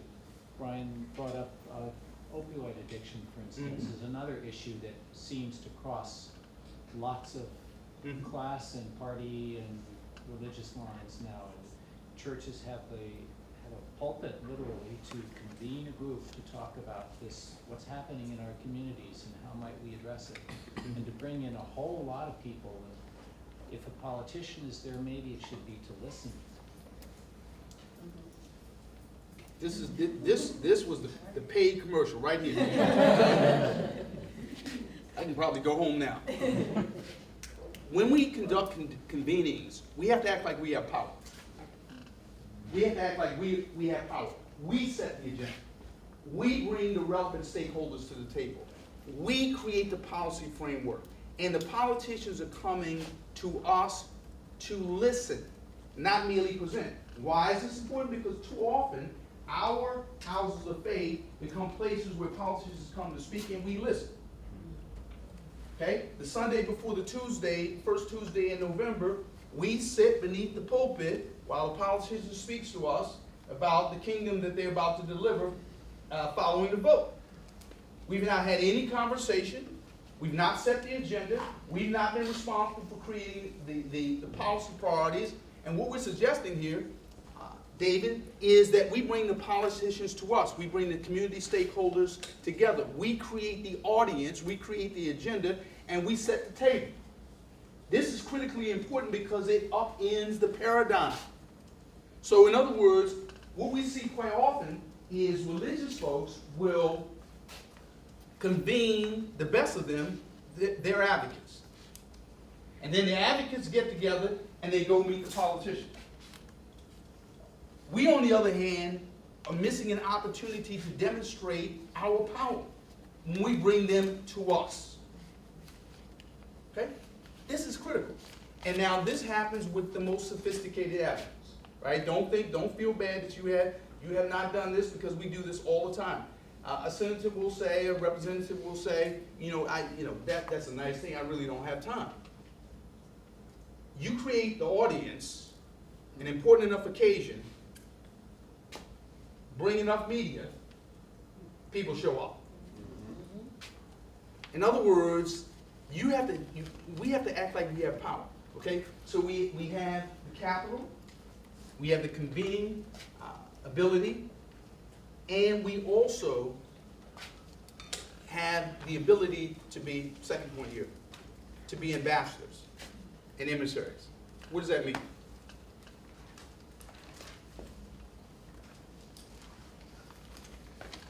And what instantly comes to my mind is the opportunities that faith leaders have to participate in, for example, committees that Congress have, that even the White House has, where they convene different faith leaders in different forums. So I think serving as ambassadors to our communities and our faith communities to those particularly political. Okay, let's make this fine. When a governor's elected, there's going to be a transition team. The transition team puts together the policy priorities. What would happen, and what happens when religious folks come together and say, we want so many spots on the transition team? In other words, policymakers tend to come to us at the point at which they're implementing policy and they're looking for us to bless it, as opposed to being on the front end of originating policy. This is key. The reason it's key is because we are so often in a position to try to undo that which has been done and paid for. Right? So in other words, we act as ambassadors and intermediaries to the administration. We as clergy, we as prophetic leaders, this is important, and it can only happen if you assume that you have power. Right? In other words, we have a tendency to be brilliant politicians within our denominations. Right? Susan, I know in my Zion, not the United Methodist Church, because they're well beyond this kind of thing. But in my Zion, bishops are excellent politicians, right? They get elected. Now that happened in the United Methodist Church. But in my church, right, even pastors on occasion are brilliant politicians. Again, not your church, but in my church, right? But when it comes to interacting with policymakers, somehow we become shy and bashful about what we're able to do. We're able to put people together. We're able to create an agenda. We're able to move a policy agenda within our respective houses of faith. But somehow when it comes to public policy, we tend to be more reluctant. Okay, we got to go. I mean, we got to go there because it's key. Let's take this issue of criminal justice reform. How many of our houses of faith serve people coming out of prison? We help people get clothes. We help people get food connected to health services. We are on the mediation end of the problem, right? So we're acting like a good Samaritan, right? We're bandaging up the hurt and the bruised and the broken, but we are not forming a committee to do something about the robbers. We've not been in touch with the police force. So the second point here is literally we've got to assume our power with respect to being an ambassador, being an intermediary, so that we're able to act on behalf of our communities. Third point here, why don't we do this? In terms of policy, yep. Well, I think that some faith leaders are conflicted with the notion of the separation between church and state. Right. And like, I'm really interested even in your reflection on what are the limits around that separation? What can institutions of faith do with respect to that policy? Okay, so just very quickly here, we encourage people to vote. Many of us have churches where, you know, there's the Christian flag on one side of the pulpit and the American flag on the other. We don't seem to have a problem with that. When it comes to encouraging people to vote and participate in this democracy, there's nothing under state law, under federal law, under the Constitution that bars that. In terms of your tax exempt status, endorsing a candidate for office from the pulpit, not a good idea. Emphasizing your public policy priorities, perfectly fine. We do this all the time when we talk about the need to serve the poor, to seek justice. Anytime you quote Amos or Isaiah, you're probably lifting up a public policy priority without knowing it. This happened like a long time ago. So as long as you decline to say Amos is endorsing this candidate or that candidate, you're probably safe. Okay? But getting back to some of the reluctance is an uneasiness, if you will, in terms of participating in partisan politics. Well, what's the other uneasiness? What's the other reservation? How many people feel comfortable dealing with politics? I'm sorry. Dee. No, I'm intrigued by that question. Mm-hmm. The first thing that comes to my mind is fear.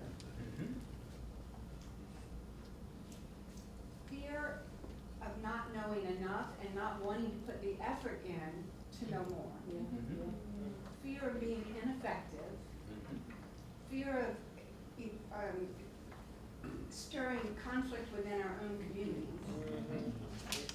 And fear of being changed ourselves. Okay.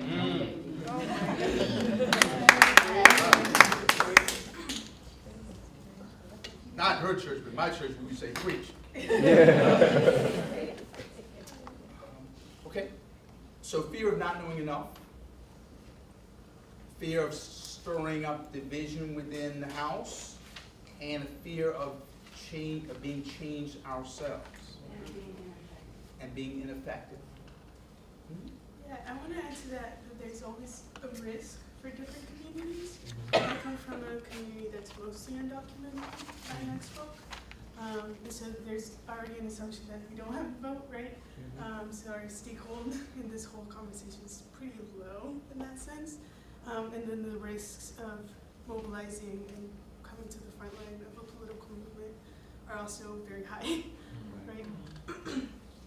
So just wanted to add that to the conversation. No. There's a certain kind of existential risk. You step forward, your community can be pulled out of existence. I think the challenge seems to be like what the call to action is for faith leaders. I recently went to an interfaith event in Brockton for increased school funding, and they brought hundreds of people into the church, and it was very well organized, but from the outside. But the inner dialogue between school committee, superintendent, folks that would represent this issue at the state level, the details weren't ironed out to this like professional level, in that there's a seriousness of like, how well do you actually know the inner workings of the state and how this can actually get pushed and promoted to that level. And it was like, they're fighting for a seat at the table for 3 representatives to be part of this round table that would meet. But again, it's a great idea, but how is it actually going to play out, and how is it going to continue for like a longer, like not just a one-time thing. I have a different, if you want to respond to Okay, that. so I just really want to tie the dean's point to your point, which is Tyler. That there's a kind of competence anxiety, right? In other words, do we know enough to effectively represent our communities? Do we know enough to be credible? Do we know enough to sustain that which we are seeking or asking for? Or even knowing enough to know what to ask for, right? Okay. This is a real challenge in our communities, right? Because here's what happens. Clergy and faith leaders more broadly, because you lead people, people expect you to, in a crisis, step to the front. And they don't necessarily assume that you have a PhD in systematic theology and a PhD in inequities in the healthcare system or mass incarceration. You're the leader. And so people will come to you and they will simply ask you to lead whether or not you're entirely qualified. This is sort of like advice someone passed on to me about being a lawyer. It may well be that your client comes to you because you're the best lawyer. What they mean by best lawyer is you're the best lawyer they know. That doesn't speak to the sample set, the sample size. Okay. This is also true of religious leaders. You may well be the best religious leader, the best prophet, the best moral leader that people know. And I can tell you from the vantage point of the NAACP, having traveled the country, people who are called to lead in the crisis may or may not be prepared. But history has conspired to bring you to the forefront. So the issue then becomes, well, how do you prepare, practically speaking? One of the things I want to just lift up for your consideration is our ability and necessity of building our own public policy teams, if you will, within the local congregation. Okay? So for example, if you work in a law firm, there's somebody who does taxes, somebody who does real estate, there's someone who does corporate law, there's someone who does family law. You have various experts. Within our faith communions, within our denominations, we have the opportunity to build teams to help us and assist us as leaders. So for example, having a public school teacher who can advise you on public education. Having a lawyer who's connected to other lawyers to get you resources when you need them. For example, if someone comes to you and says, my son has been locked up and denied bail, what do? You need to have a lawyer on the ready. If you are working on environmental issues or you have a concern about environmental issues, you need to have someone who's an environmental policy expert. Now, you'll have people say, well, I don't know anybody like that. All the advocates that you work with in these coalitions should be a part of your pro bono team, if you will. People who can give you advice, who are organized to give you advice, who know that they have an expectation that as a part of their ministry within the local church is to advise you on public policy challenges. This gives you confidence. So for example, I'm telling you what I know. In the state of New Jersey, we organized a group of rabbis, ministers, imams around the issue of criminal justice reform. We had teach-ins, we had briefings, policy briefings on what is recidivism, what are the prime drivers of incarceration. We had reading lists, we had group discussions. We talked about what does the Quran have to say on mass incarceration, what does the Bible say on that, what does the Torah say on that. We tried to bring together a group of experts. What I want to suggest to you here is that as religious leaders, as faith leaders, take advantage of your own networks to build support teams. And then, having done that, have the intellectual and the moral self-confidence to step into the fray. Right? So you know that, for example, perhaps the most well-known alum of this school, the Reverend Dr. Martin Luther King, was not an expert in public accommodations law. He was not an expert in the law governing segregation on buses. He was not a lawyer. He was not well versed in Plessy versus Ferguson. He found himself in a situation where he was called to be the leader, not because he was, as you know, the most experienced, but because he was the newest minister in town, and a great many folks felt like if this whole thing blows up, he can move and go someplace else. That's what history tells us. Now I want to suggest to you as moral leaders, and you are that, you got to own that it is your responsibility to assemble a team. So for example, when the Voting Rights Act was being drafted, you had Nicholas Katzenbach, who was the U.S. Attorney General. You had Burt Marshall, who was the Assistant Attorney General for Civil Rights. You had all manner of lawyers who, in the wake and before Selma, were contemplating the creation of a powerful federal law to protect the right to vote. But Dr. King and his lieutenants and many others weighed in. These people were not voting rights experts, but they came up with ideas like this. Well, to protect the right to vote, we need someone monitoring whether or not the law is being implemented. Those are called federal monitors. The preachers said, well, we need to make sure that these people don't steal elections like they're doing in 2018, parenthetically. That's called Section 5 of the Voting Rights Act. The point being here is if you put together a team who can help you translate the language of ministry, the language of prophetic justice into law and policy, you can be tremendously effective. And the reason I believe that, again, I'll just cite the New Jersey example. A group of clergy, an interfaith coalition in New Jersey passed 6 major bills in 4.5 years concerning bandbox, concerning bail reform, and prisoner reentry. All of these folks were not experts. They did not have PhDs in criminology and in criminal justice, but they worked with folks from John Jay, from the Rutgers School of Criminal Justice. They worked with scholars like Diva Patrick at Harvard or Bruce Weston at Columbia, and they got the right ideas, and they combined policy with prophetic ministry, and it was tremendously effective. What I want to say to you today is this. By virtue of the fact that you're here at Boston University, you're part of a prophetic tradition. We cannot be bashful about that. We cannot be reticent about that.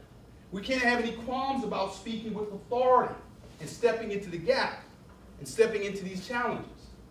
And if, by chance, you did all that you did to get here, I just can't believe that we can't organize in terms of communities, that we can't organize in terms of being able to translate from moral language into the language of economics or public policy, our kingdom goals, and that we can't act as intermediaries and ambassadors for our communities.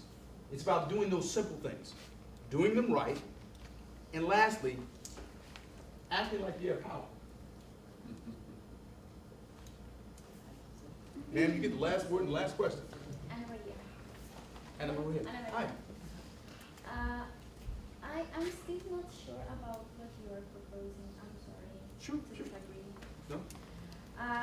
Because, well, I have the example of Latin America Mm-hmm. and most of the churches there.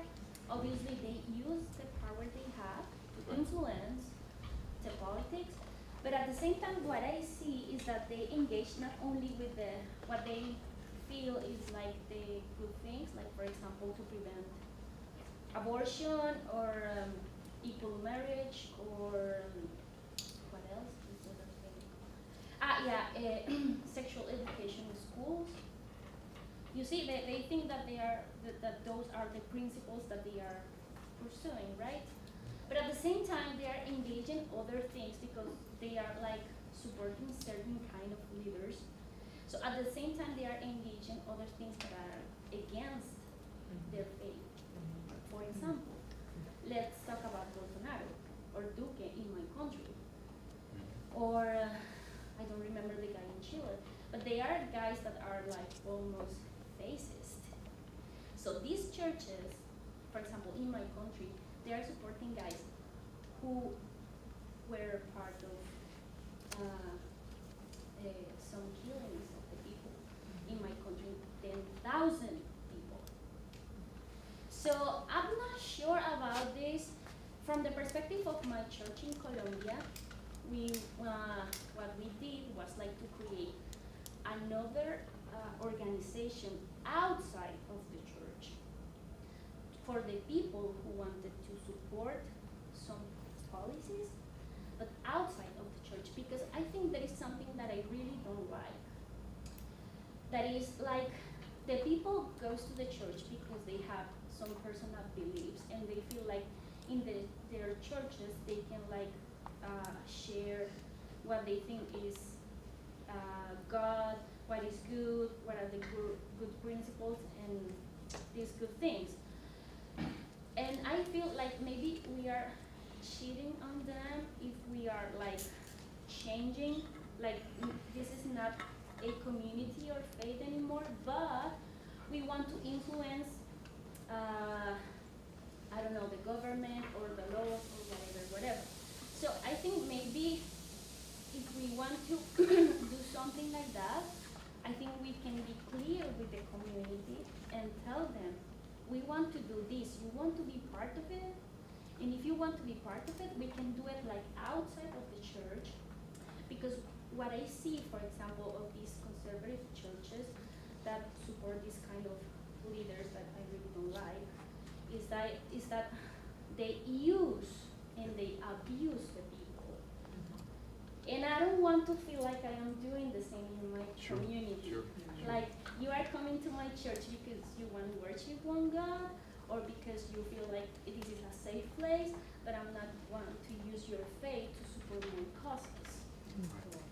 So yeah, it's kind of tricky, I think. I would like to be clear with the community. For example, if we want to support the immigration problem, to be clear with them who want to share with me this cause and go with me and build a team outside the church without beliefs that are very personal, or to make them feel engaged with causes that they don't feel like they don't like, for example. Sure. So let me just close this thought. We presuppose that anything that's done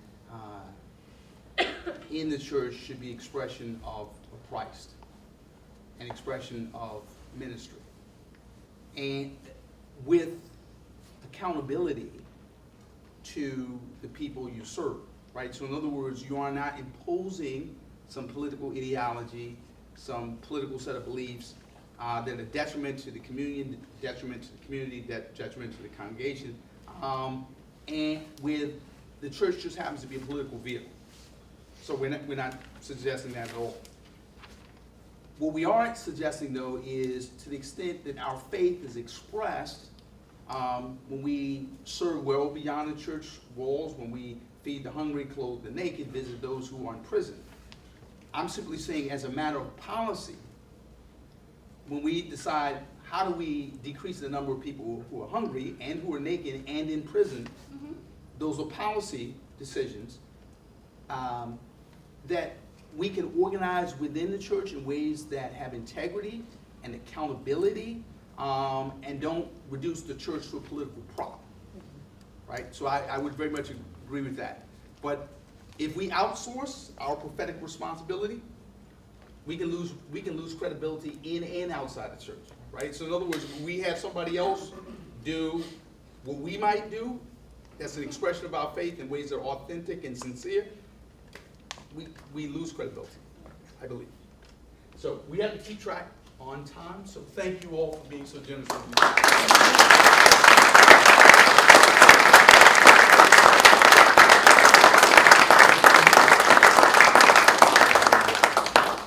I think everybody here would like to spend inspiring us and leading us. And we're not gonna, he's just across the river, remember? We can hook him back in here. So I just want to say a brief word about Judith Olson so she can really get on to it. She's the co-director of the Religion Conflict Transformation Program, one of the great gifts to the school, and a great gift to me. What a pleasure it's been to be to work with Judith. You should know that she is a graduate of the Kennedy School, as well as a doctoral student at Episcopal Divinity School. But more than anything else, she's got the heart for this work. The work that she did establishing a peace studies program at Gordon College is powerful. The work she's done in the Balkans is really extraordinary. And you know, she opens up her house for peace advocates so they can have a place of sanctuary. And he has these incredible conversations like with, that's how we discovered Duncan. He shows up at her door, you know, seeking sanctuary there, a place to put his head down as a peace activist. So with that, we appreciate having you speak to us. Cornell, thank you again. Yeah, no. You're still just across the river, right? Yeah. So can we get you back? Yeah, anytime. Anytime. Yeah. I'm at your disposal. I like that. Well, we're rooting for you, and thank you for all you're doing. Thank you, Tom. Thank you.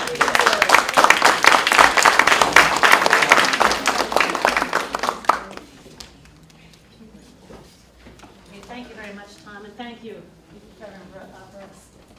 So, having a few technical difficulties, but what I'd like to do is, you know, there's a reason why the term move is in movement. And I've learned for myself, unless I move my own body, I can't move much else in the world. So I'd like us to stand up as you are able. And we're simply gonna move around in 2 circles, and you're welcome to simply walk, you're welcome to stretch, you're welcome to dance. And if we can have every other person come in, make a smaller circle, and then we'll just move 2 different ways.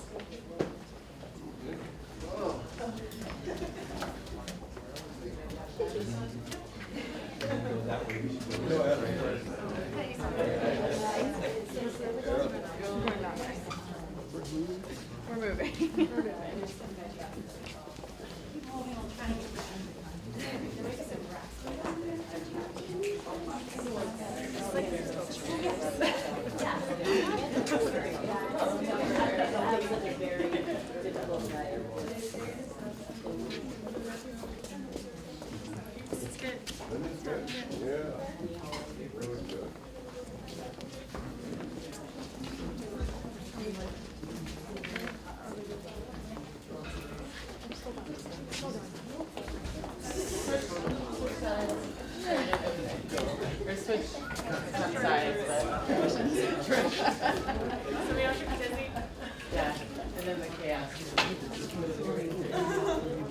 Oh, it's just my reflection. Well, we're all technically.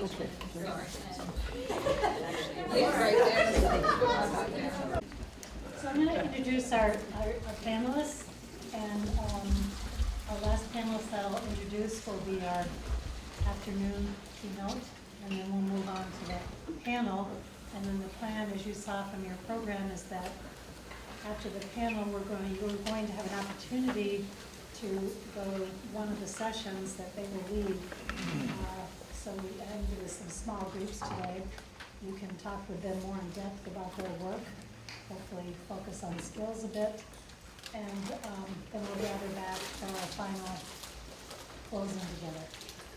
So I'd like to start with John Bach at the far right. John Bach is a house painter and the Quaker chaplain at Harvard University. He spent 3 years in federal prisons for refusing to take part in the war in Vietnam. He found that to be an entrance into the realm of liberation, the essence of conflict transformation, and has tried to be faithful to that trajectory. Areas of action for him are war resistance and the proliferation of nuclear weapons. See, Katie Cole is next, and Katie is assistant pastor at Fourth Presbyterian Church in South Boston. and is an organizer for Greater Boston Interfaith Organization, many of us know it as GBIO. She has a dual degree, MDiv and MSW, from BU, one of our alumni, which we welcome back. And she has worked on affordable health care for all with GBIO in the past. She's originally from North Carolina and previously spent 4 summers in Central Appalachia working to eradicate substandard housing. We're always fortunate when we can have a current student on the panel, and most of you know Emily Wing. Emily is a 3rd-year Master's of Divinity student here and a program administrator for the Religion and Conflict Transformation Program.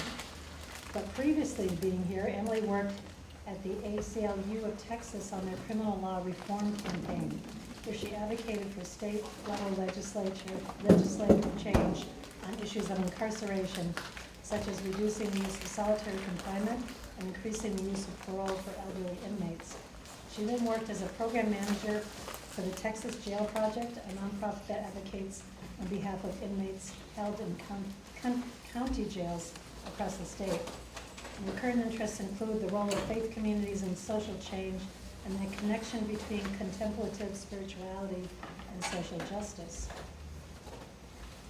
So obviously with our panel today, before I introduce Alexandra, I just want to emphasize the fact that these are the folks, the practice piece, the folks that can really get at what they're doing out there and how they're working in our communities. Dr. Alexandra Pinos-Shields is currently the Executive Director at the Essex County Community Organization, otherwise known as ECHO, on the North Shore. She has worked in the field of immigration services and advocacy for the past 30 years with numerous organizations. Her advocacy and organizing has centered around building cross-racial, cross-national immigrant solidarity and political power to address the challenges to democracy and human rights created by neoliberal capitalism and structural racism. To this end, she has developed political and economic popular education spaces for immigrants to empower themselves and their communities. Dr. Pinos-Shields has taught in the U.S., the Soviet Union, and China, and lectures widely at universities and nonprofit organizations on immigration policy. She received her PhD in social policy from the Heller School at Brandeis University, where she is currently a lecturer. So if we could start by welcoming Alexandra.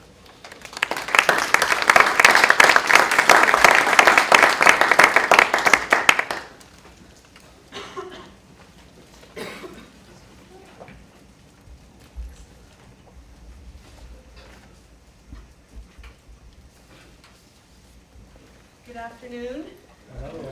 It's good to be here. I have a little bit of knowledge about what you discussed, the topics of this morning, and I wish I could have been here. It seems like it was very provocative. I want to thank Judith for inviting me. It's always good to share the work that we do on the North Shore of Boston in Essex County. As I reflected, I felt very honored to be here with you today to share the work that we are doing to advance personal and social liberation, and the knowledge that the Reverend Dr. Martin Luther King studied within these walls humbles me. Of his immense legacy to our nation through his writings and example of nonviolent action, his lessons on loving our enemies may be the most fundamental. And here's a quote that he wrote in jail in Montgomery, Alabama. To our most bitter opponents, we say, we will match your capacity to inflict suffering by our capacity to endure suffering. We shall meet your physical force with soul force. Do to us what you will, and we shall continue to love you. We cannot in good conscience obey your unjust laws, because non-cooperation with evil is as much an obligation as cooperation with good. Throw us in jail, and we shall still love you. send your hooded perpetrators of violence into our communities at the midnight hour and beat us and leave us half dead? And we shall still love you. But ye be assured that we will wear you down by our capacity to suffer. One day we shall win freedom, but not only for ourselves. We shall so appeal to your heart and conscience that we shall win you in the process. Over the past 3 years, I witnessed the power of this operating principle as ECHO worked with the Lynn Police Department to hold them accountable for their racial profiling practices. On the campaign trail for Essex County Sheriff, the former Lynn Police Chief, Kevin Coppinger, never, ever missed an opportunity to highlight his work with ECHO to demonstrate his commitment to community. But we weren't always friends. In fact, it took us almost 2 years to get to the point where we could work together. And I want to share the story of what happened with Chief Coppinger and the Lynn Police Department to start off. So witnessing the crimes committed in Ferguson, our leaders decided to hold the Lynn Police Department accountable for ongoing racial practices people of color were living day in and day out. For over a year, we held numerous meetings with the police chief. We held small meetings between 4 to 6 ECHO clergy. We held a 300-person public meeting that the chief refused to come at the last minute to because he saw one of our flyers, and on the flyer it said, we need to come to the event. We need to pack the church to show our power. And he wrote a letter to Father Brian Flynn, the board chair of ECHO, and in that letter he said that ECHO was bullying him because, as evidenced by the use of the word power in the flyer. So we held a meeting without him. And finally, we held a big public meeting with over 450 people at Zion Baptist Church, during which the police chief said no to every single one of our requests. And mainly, it was for him to train his police force in implicit bias. Why were all these meetings so contentious?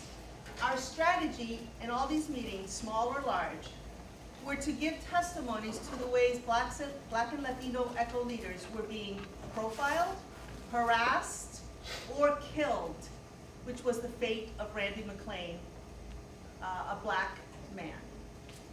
We presented research that showed that Lynn was in the top 10 cities in the state with the highest rates for racial profiling by the police. And we shared stories, like the time one of our pastors, Reverend Andre Bennett, was pulled over by the police because the car he was driving had an expired registration.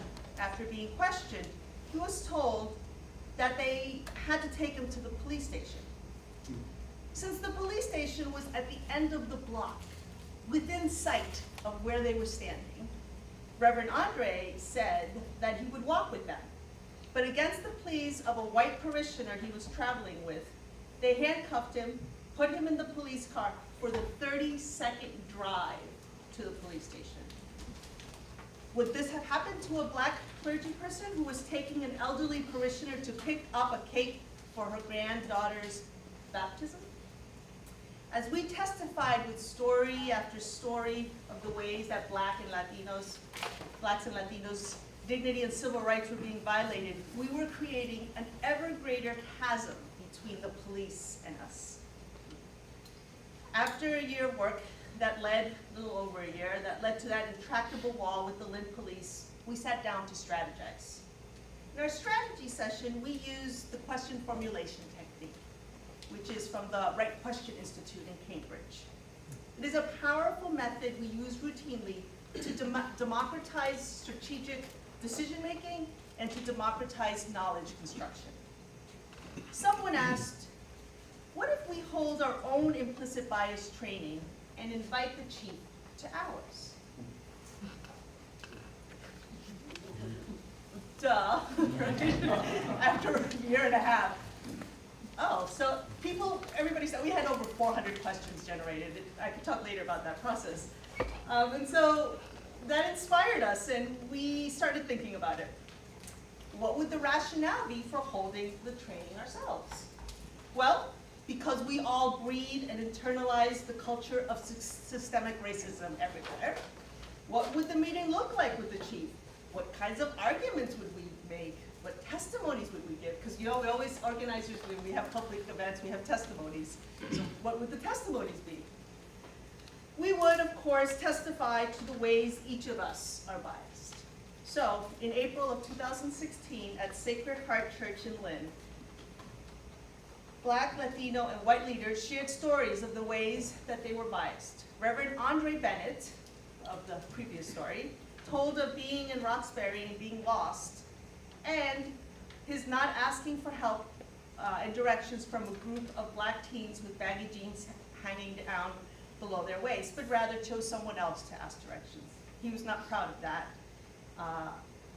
Each of the testimonies were to our own biases. And as we engaged in this public confession of our sin, of our racism, let me say this the way I wrote it. As we engage in this public confession of our sin of racism, and we didn't call it public confession, it's only in retrospect that people have started calling it, leaders have started calling that.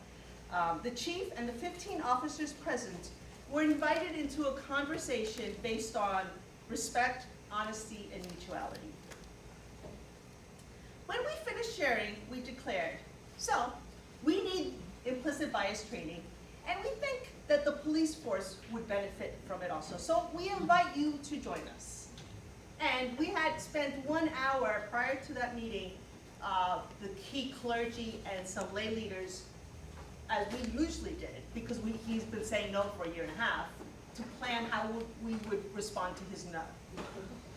Chief Coppinger replied, of course, we will all join you for the training. And our Vice President, Tracy Best, an African-American woman, was in charge of asking the questions. And after a moment of shock, she said, and can you give us a date? And he pulled out his calendar, gave us 3 dates. And then Tracy said, and the trainer, a law professor at Rutgers University, who is an expert on implicit bias trainings for police, has said to us that it would be good if one of your officers worked with her to develop the training. And would you recommend someone who could work with us? And he said, sure, and he said some captain's name. And then the lieutenant chief or assistant chief, I'm not sure what his name is, said, you know, Chief, I think it's better to have Captain Vale work on it. And he said, okay, Captain Vale. And to this day, we are still working on a monthly basis with Captain Vale. A few days later, Chief Coppinger called me on my cell phone and he said, you know, Alexandra, I just thought of something. I have an idea. Why don't we just have the implicit bias training at the police station? And it's just easier and you can all come to us. And I said, wow, Chief, what a great idea. That's exactly what we had been working for a year and a half. In July, we held a training for all the Lynn Police command staff and ECHO leaders. We trained 200 people. At the end of the day-long training on implicit bias, I asked Chief Coppinger, well, the media, the newspaper was there. Remember, he's running for sheriff by now. So he wanted at the end of he wanted a person to come to the day. I said to him, well, do you think the police will be candid if there is a reporter in the room? He said, probably not. And I said, well, let's have him come at the end of the day. So the reporter is there and asking him questions, and Coppinger keeps saying, you know, we started off on rocky ground, things were rough in the beginning, and then we had this meeting in April, and that's why we're here today. And so I interjected and I said, Chief, what happened at that meeting in April? That is the reason why we're here. What happened then? And he said instantly, oh, that's easy. You saw us as human beings. Oh, that's easy. You saw us as human beings. Every April there's an open mosque. Usually the first week in April is open mosque day in the United States. So there was the mosque in Lynn was open, and about 100 ECHO leaders went to it, and the mosque invites a lot of public officials. And by now, Chief Coppinger is Sheriff Coppinger. And when he came to the podium, this is a year ago now, and he said, raise your hand if you have implicit bias. And all of the ECHO people, we couldn't believe it, because for all that year and a half, he kept saying that there was no racism, there was no racial profiling in the city, and he had data. We could talk about his research versus our research at another time, but, and so, and he said, I'm glad that you all raised your hands, because we all have implicit bias. We are all racist, and being in a mosque, we need to understand that, and we need to work against it. And I learned that from ECHO. So, continues. So, I'd like to highlight 5 points that I think contribute to the success of this story, and then I'd like to share a second story, and then end by talking about our operating principles. How's it started? Yeah.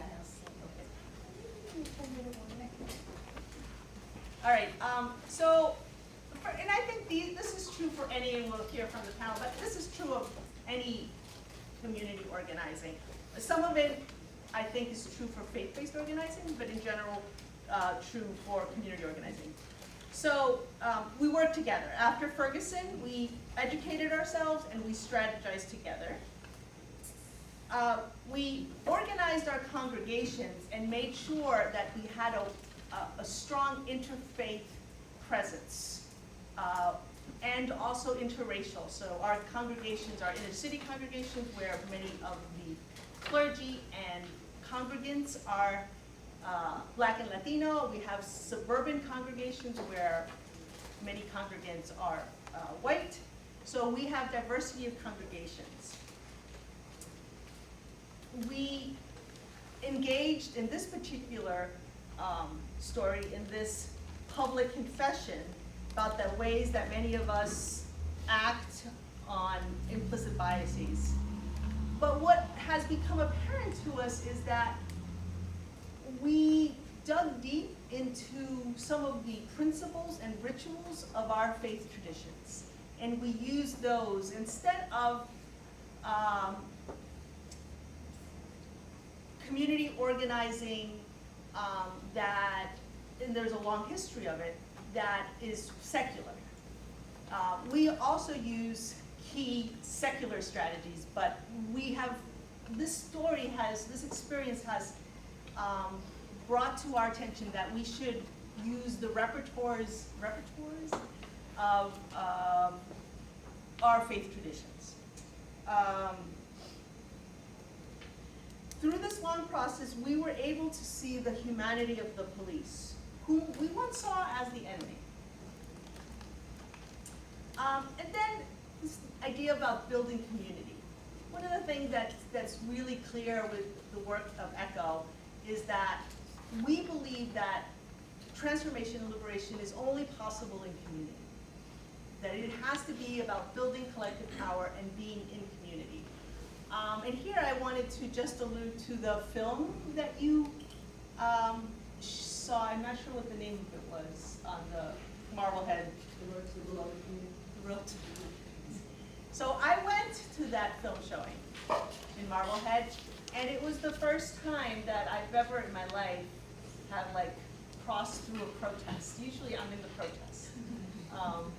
And so it felt awkward to go through it. And the film is very good. We had a lot of ECHO. It was organized by ECHO. So that congregation is an ECHO congregation. The pastor there, Reverend Wendy, is the co-chair of ECHO's Clergy Caucus.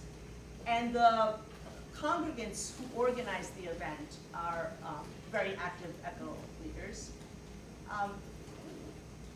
It caused a lot of tension, not only in the town of Marblehead, but it caused some tension in our organization because we're interfaith and we have several synagogues as members.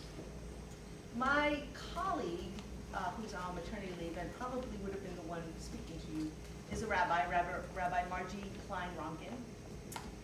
And so Rabbi Margie had numerous conversations with one of the rabbis who's a leader in ECHO and Reverend Wendy.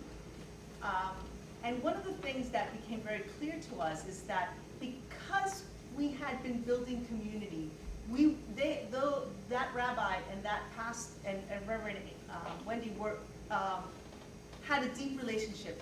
And only 2 months before had been at PICO, Faith in Action National Gathering of Clergy Leaders in Indianapolis, and we had spent 5 days together. I was there as well. And they were a powerful 5 days in which those two, not all the ECHO clergy went, but Wendy and the rabbi were there and spent some time together. And that so there was tension and not agreement, but it did not sever the relationship, and we have continued to work together because of the community we have built. We could talk more about that. So a short story that I wanted to share before I go into our operating principles that are really concrete and maybe are about building skills that you mentioned earlier. So on Friday, November 11th, 2016, so a few days after the presidential election, ECHO Latino leaders met in the basement of Immaculate Conception Church in Salem. Three days after the election, these immigrants came together because they were scared. They were scared of being racially targeted. They were scared of being separated from their husbands, their daughters, their sons. They were scared of being detained and deported. And that night, they decided to make Salem a sanctuary city.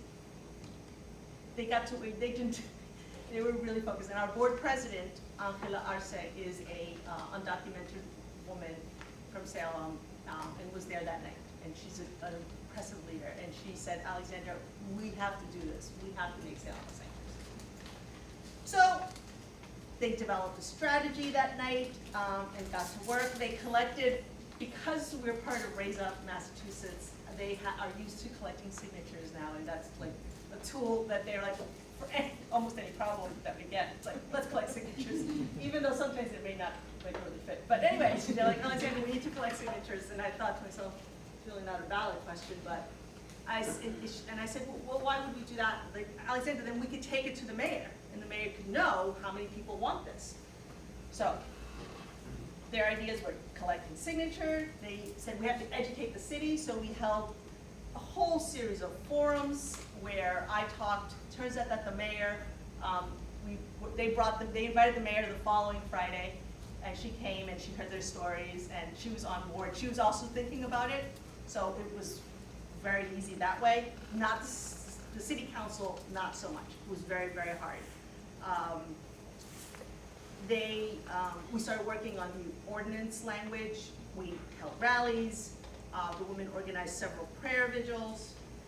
And then finally we came, and also the other piece of it who we brought on for many of the forums was the chief of police, Mary Butler, who also was quite sympathetic to it.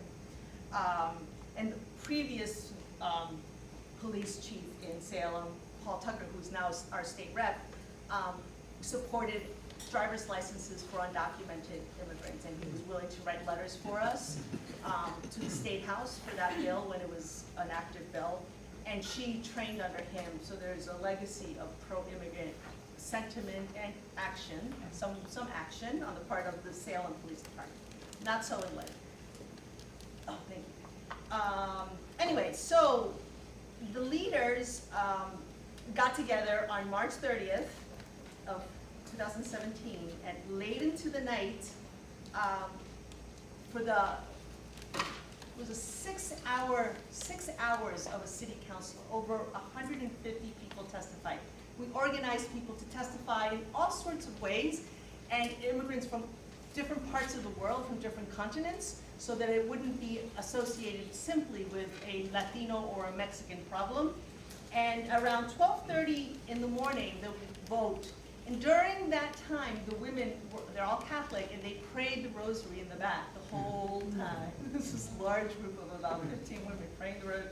So at 12:30 in the morning, they all, praised, and we won. But encouraged by political propaganda over the past 25 years that has demonized and criminalized hardworking immigrants, those who were against us started collecting signatures, and they put it on the ballot to repeal it. And then the women said, we've already won. They got very scared, and they were tired. And so the UU Church in Salem, First Church in Salem, took the banner and led the campaign, which was a ballot question then, with canvassing and all that it entails. And we won on the ballot question, so we won twice. And what I think is interesting about this was the collaboration between the Unitarian Church and the Catholic Church, working together to make this possible. Let me highlight it's on our website, but we have 6 operating principles. First is democratic participatory decision-making creates ownership and produces innovation. So democratic decision-making is worth the investment of time because collective thinking produces results that are more likely to be sustainable given the decision-making body develops ownership of decisions taken and plan made. This process has also greater potential for creativity. Second one is we can all think and act for ourselves. God has created us with the most perfect rational machine, our brain, and in spite of opportunities for education, in spite of everything, we can all think and act for themselves, and we think this is really important to prevent us from being paternalistic. Number 3, our power and liberation are unleashed in community. I've already spoken about that. All our sacred texts and the history of social movements in the United States and throughout the world demonstrate that lasting transformative change occurs only when we work collectively. Number 4, those closest to the pain should lead our work. So our board president is an undocumented woman, our vice president is a black woman, our board is a 50% minority. Our key decision-making committees around criminal justice reform, around immigration, around economic justice are led by people who are affected by those issues. We believe that those who are living those experiences understand it in their body, in their blood, in their skin. Like, I'm an immigrant, and I get what it means to be an immigrant in a way, and regardless, let's say I didn't have much education, that I didn't have the opportunities that I had for education, we still know and understand, and that knowledge to move things ahead is essential to have. Number 5, our own healing and liberation is dependent on the healing and liberation of all people. And then the last one is about race. So we see race as a diagnostic tool. So we take this from the work of Lonnie Guarnier, law professor at Harvard, and Gerald Torres, law professor at University of Texas Law School, in a wonderful book called The Miner's Canary. They talk about race as the canary. So, right, the canary is in the mine and experiences the toxicity of the mine before the miners do. And so the miners know if the canary dies to get out. Well, race functions similarly, that people of color are the first to experience the political and economic toxicities of society. And so we want to know what's going to happen. If white middle-class America wants to know what's down the road, look to see what's happening to people of color. The mortgage crisis is one example, not the only one. Right? Black America had been losing their homes at unprecedented rates for 20 years before the mortgage crisis hit white middle-class America. So in closing, I wanted to go back to Martin Luther King. Living through the challenges created by the confrontation of the Lynn Police Department was transformational. Transformational for both the police chief and us. They taught us how we should love our enemies. The Reverend Dr. Luther King clearly spells it out for us. Returning hate for hate multiplies hate. Hate destroys the soul of the hated and the hated.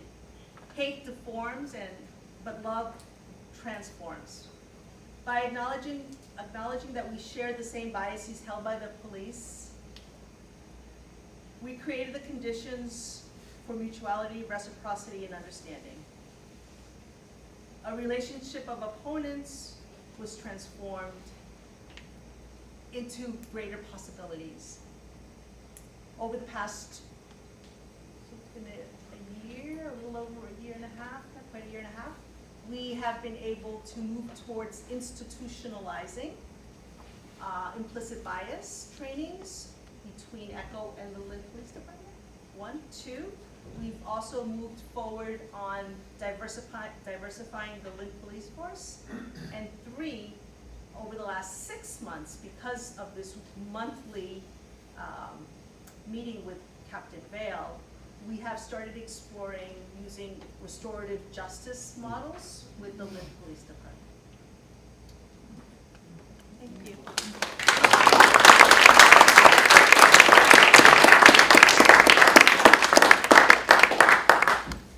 Thank you very much, Alexander. We'd like to be raising some questions for the panel, and then we'll have a few minutes for you all to ask questions, but hopefully the more meaningful time will happen in small groups afterwards. If you can't, we're not going to use it, we don't have enough mics, so please raise your hand if you can't hear us. I'd like to start by switching to maybe a little more personal narratives, asking each panelist to respond to the question, what has heart and meaning for you? What is the nature of your current work? What's important to you at this time? What social change initiatives are you engaged in at this time? And John, would you like to start? Okay, this is about 5 minutes each? Yeah. I've never had a hard time being heard, but if I need to speak louder, I will. First of all, I want to, it's always good to begin with an acknowledgement of gratitude. Yeah? It keeps us healthy. So our gratitude to Judith and Emily for their work in organizing this panel. Thank you. Another expression of gratitude. I am pretty much what I look like. A white, middle-class, educated, healthy, straight, first-world American male, which means I am used to getting much more microphone time than anybody else. So I'm very, very happy to appear behind the table with nobody who looks just like me. Most of what I know about life does not come from the thick tomes written by theologians or psychologists or sociologists or philosophers. I find inspiration in literature, the arts, and storytelling, where I think the truth really resides. I was very lucky to be born in the year that I was. I came of age during the Civil Rights Movement, was able to go as a high schooler in Pennsylvania into the Deep South, only 10 years after Emmett Till was hanging from a tree, where I met the bravest, committed people I had ever met in my life up to that point. That led me straight into Vietnam and finding myself in a good college with the student deferment, which was what the propertied or powerful class gave their sons to buy their silence, 30 pieces of silver. I renounced that, dropped out of college, was inducted, spent 3 years in prison, which I am here to tell you were 3 of the most formative and spiritual years of my life. Because there I knew that I was helping other people, especially the Vietnamese, and that was the real determination of freedom. And I've tried to remain on that trajectory ever since. Among other things, I'm very involved right now in the anti-war Raytheon campaign. If you've been paying attention, you've seen their ads all over TV where they say, we're at Raytheon, where human ingenuity meets artificial intelligence to make us all safer. And it was Raytheon bombs that the Saudis are buying and using in Yemen to destroy wedding parties and school buses. So I came of age, and some of the finest literature that was written was on posters. And one said, suppose they gave a war and nobody came. This was during the American War in Vietnam, where we were targeting over Christmas orphanages, schools, hospitals. So this whole thing about suppose they gave a war and nobody came, was a little fatuous. But suppose we had a war profiteer in our midst, making millions and millions of dollars, and people of faith showed up one Sunday morning every month to say, this is not a protest, this is a meeting for worship in the Quaker model, or the Presbyterian model, or the UU model, and this is where our spirituality should be. Thank you. My name is Katie Cole. I'm associate pastor at Fourth Presbyterian Church, and spent as a seminary student, was an intern with the Greater Boston Interfaith Organization, and then worked for GBIO as an organizer for a little bit, and then shifted to my current work at Fourth and became a lay leader with GBIO.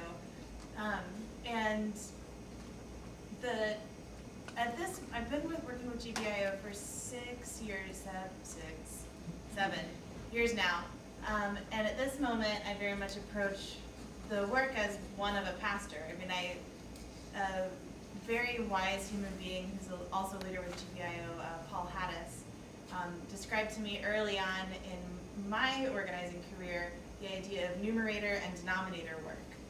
That numerator, he's a medical doctor, but also does a ton of health policy work. And so for him, the numerator work was like taking care of patients one-on-one. The denominator work was working to make sure the healthcare system could take care of the whole. And so I certainly understand my organizing work, especially as a youth pastor. There's the one-on-one work of working with my congregants, and then there's the caring about the whole of the lives of my congregants, the whole of our Commonwealth. And so it's first out of a pastoral concern, and I came to seminary and I came to my social work degree wanting to do ministry, but not really wanting to do ministry traditionally. And that is what led me to organizing work. I went to national training. So GBIO is part of the Industrial Areas Foundation. We're cousins of ECHO. Same team, slightly different strategies in how we do the work. But I went to the Industrial Areas Foundation training the last semester of my grad school experience and thought, oh my God, if I had gotten this like before I went to grad school, I don't think I would have gone to grad school. Like, this is all I want to do. So to speak, like, what is the heart of the work? The heart of the work is people. I mean, we're really, in this organizing work, we're really about developing leaders and building power. Building power, understanding power is the ability to act, and then wanting to use that power not to make ourselves more powerful than other people, but that we are all thriving in a commonwealth together. And so this is about people, and this is about developing leaders, and I'm a better pastor for my work with GBIO, and I can be a better pastor because of GBIO. And I will say, again, try to be a good timekeeper, I can't tell you the whole story of GBIO. I can't tell you the story of GBIO as anything other than a young Presbyterian pastor working in South Boston. But what I can tell you is that there are lots of like really awesome stories of these really amazing battles that we won, and I can tell those stories. But I think the true and really important and incredible piece of the work of community organizing is that as we fight the fights that need to be fought, we also are building the community that we want to be part of. So a very short story. My colleague is president of GBIO. We've worked with other leaders and congregations for years, and that is just how we do business. But last year, our congregation suffered a lot, including the death of the wife of my colleague, who's also a beloved friend of mine. And our little congregation was just wrecked with grief. And we had a prayer service scheduled the day that Lorraine died. And like this, because that's what you do in any season of life, is have a prayer service. And so we had this prayer service scheduled, and who showed up in addition to our congregants? But the service started, and I hadn't been in the sanctuary until we started, and I looked out, and Sheikh Yasser from the Islamic Society of Boston Cultural Center is like front pew.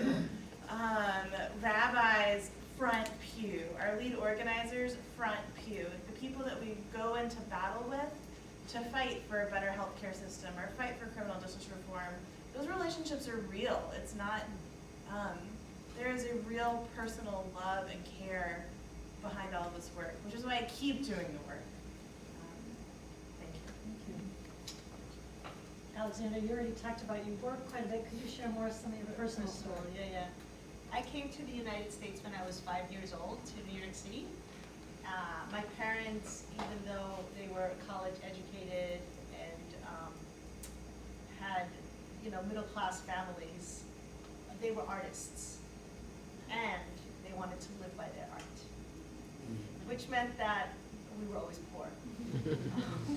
We had a lot of culture, so I feel like I had an upbringing that was really, really rich and really, really poor.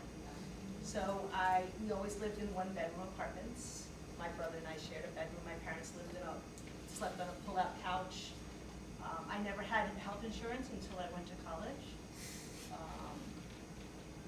I was always the one, like many immigrant children, who, it's hard to understand immigrants on the phone, especially. So I had to make all the phone calls as like an 8-year-old, 9-year-old, like to the utilities, to any, to this day, phone calls are the last things I do, on my list of things to do. I don't really like phone calls. That's on the one hand. On the other hand, my mother knew like every classical concert in Manhattan that was free. My dad is an artist, a painter, and came here to exhibit at the Smithsonian. He's a very good artist. And they found out very quickly that the Metropolitan Museum of Art, it says suggested donation, and that it really is suggested donation. So my mother would give us $1, and we'd all go in for 50 cents, and we'd go in. Almost every week we'd go to the museum. So, and there was tons of books. Every time we moved, we had hardly anything except we had tons of books, tons of boxes of books. And my mother is a poet. She writes kind of political, spiritual poetry. Basically what I do, she writes poems about, like, it's in poetry. And very, my father ended up, because he couldn't sell paintings and my mother's connections to a lot of the convents, he started painting icons. And so for the last 40 years, he paints icons in the Russian Byzantine tradition. And he's got many churches with icons. And so they were very kind of, the other part of the wealth, the richness of my upbringing was faith, and but a faith that was very progressive on social issues. They're Catholic, so not so progressive on moral issues, on like personal morality issues, but very progressive on political and economic. And so liberation theology was always part of my upbringing. I remember, like at 10 years old, I knew Ratzinger's name, and I thought Ratzinger was the devil. And when he became Pope, how could that be? By then I wasn't a Catholic anymore, but I was like, that can't be. So because Ratzinger was a cardinal, for those of you who don't know him, who worked for, I think, the Office of the Propagation of the Faith, which censored a lot of the liberation theologians in Latin America. So liberation theology was foremost, and that led me to study theology as an undergrad in a Jesuit school at the University of Scranton. And then when I graduated, I went to Maryknoll, and I took a course on liberation theologies from around the world. And one of the weeks was given by Gustavo Gutierrez. I felt very honored because there wasn't a lot of people who spoke Spanish, so every morning I had breakfast with him. Most audiences wouldn't understand that, but this audience might. I was like, whatever, 21, I was like, oh my God. It's like, he's, as you may know, very short, but he's such a giant of theology. I was like, oh my God. And when I graduated, I joined the Jesuit Volunteer Corps, JVC. And by placement, because I had been an activist around the wars in Central America in college, so I knew a lot about the war in El Salvador, and because I was fluent in Spanish, I got the placement of as a paralegal at the Central American Refugee Center, CARECEN, in Washington, D.C. And at that time, since the war was going on, we did only political asylum litigation. And the experiences there were formative, perhaps like your prison experience. It really kind of, I was an immigrant, but I didn't know anything about immigration. on the trajectory that 30 years later I'm still on, because I learned two things there, and I'll end with that. First, that legal remedies fall short. We had all these women, one woman, Maria, she had scars of torture all over her body. We had an INS appointed physician do a report for the immigration judge. And you only have to prove a well-founded fear of persecution for asylum, a well-founded fear. And she was denied asylum. So at first I was like, oh, I'll be an immigration attorney. And by the end of my 2 years there, I was like, there's no way I'm gonna be an immigration attorney. And then the other thing that I learned at Carecen, and so I'm grateful to my Salvadoran colleagues and the Salvadoran struggle, is while we did political asylum litigation, the director was a Salvadoran anthropologist, and she was really good on Capitol Hill, and so she was trying to stop the war. And so we often went to testify, often prepared clients to go testify in Congress. And we, on our lunch break, probably 3 times a week, the secretary, who was Salvadoran, would say, come on, vamos todos, let's go. We'd all walk down about 15, 20-minute walk to the Salvadoran embassy, we'd protest, and we'd go back to work, routinely. And we had tons of protests, and these people that were losing asylum were fearless and brave, and so directed about, like, well, I lost my case, maybe the denominator problem, but the numerator, thank you. The numerator, I wrote it down. That's good, that's very good. But the denominator was like, okay, I lost my case, but we have to end the war, right? And the war was ended. So I learned, the second lesson was, I want to be part of movements that are led by people who are closest to the people. Yeah, well, mine's a little different. Y'all know me, and I currently am not a local activist. I'm just a full-time student here, and that takes up all my time, along with RCT. So I'm speaking today from some of what I was doing before I came here to seminary. And it's a long story how I ended up in criminal justice work. It's not where I thought I would start. I kind of thought I would do education, and then that led into juvenile justice stuff, and then that led into the adult criminal justice system. And from a faith perspective, I think I was always really taken with an idea of, like, it is for freedom that Christ has set you free, and the idea of, like, life abundant and beloved community. I thought about all these things a lot, like, in my 20s, and then I kind of came to see what our current state of incarceration was, and I was like, that's the complete opposite of beloved community. Like, putting humans in cages, literally sometimes for years by themselves, is the opposite of freedom. And I was often perplexed why we would take the verses about, like, freedom in Christ to be just spiritual, when there's literally people in captivity all over our country. So I got into that, and I wanted to share just a little bit about the work I did for the 2 years before I came here, which is at this little nonprofit called the Texas Jail Project. And I helped do a program called Jailhouse Stories. And for a little bit of context, so our organization just focused on county jails in Texas. And there's 254 counties in Texas, and they all have their own county jail. And for a little, like, criminal justice 101, because I swear I said this every day when I worked there. So jails are run by county governments, and usually the people who are in there either have been sentenced for misdemeanors or small felonies where you're serving less than 2 years, or you haven't actually been convicted of anything, but you're being held, and because you can't afford bond or for whatever reason, you're going to be in jail while your case is being settled. As opposed to prisons, which are run at the state level, and they house people who have been convicted of almost always felonies. So it's two big distinctions, and we were focused just on county jails. And on any given day, there are 65,000 people just in county jails in Texas, and 70% of those are people who actually hadn't been convicted of anything. We call them pretrial, and they're still technically in the eyes of the law innocent, but oftentimes just too poor to post bail.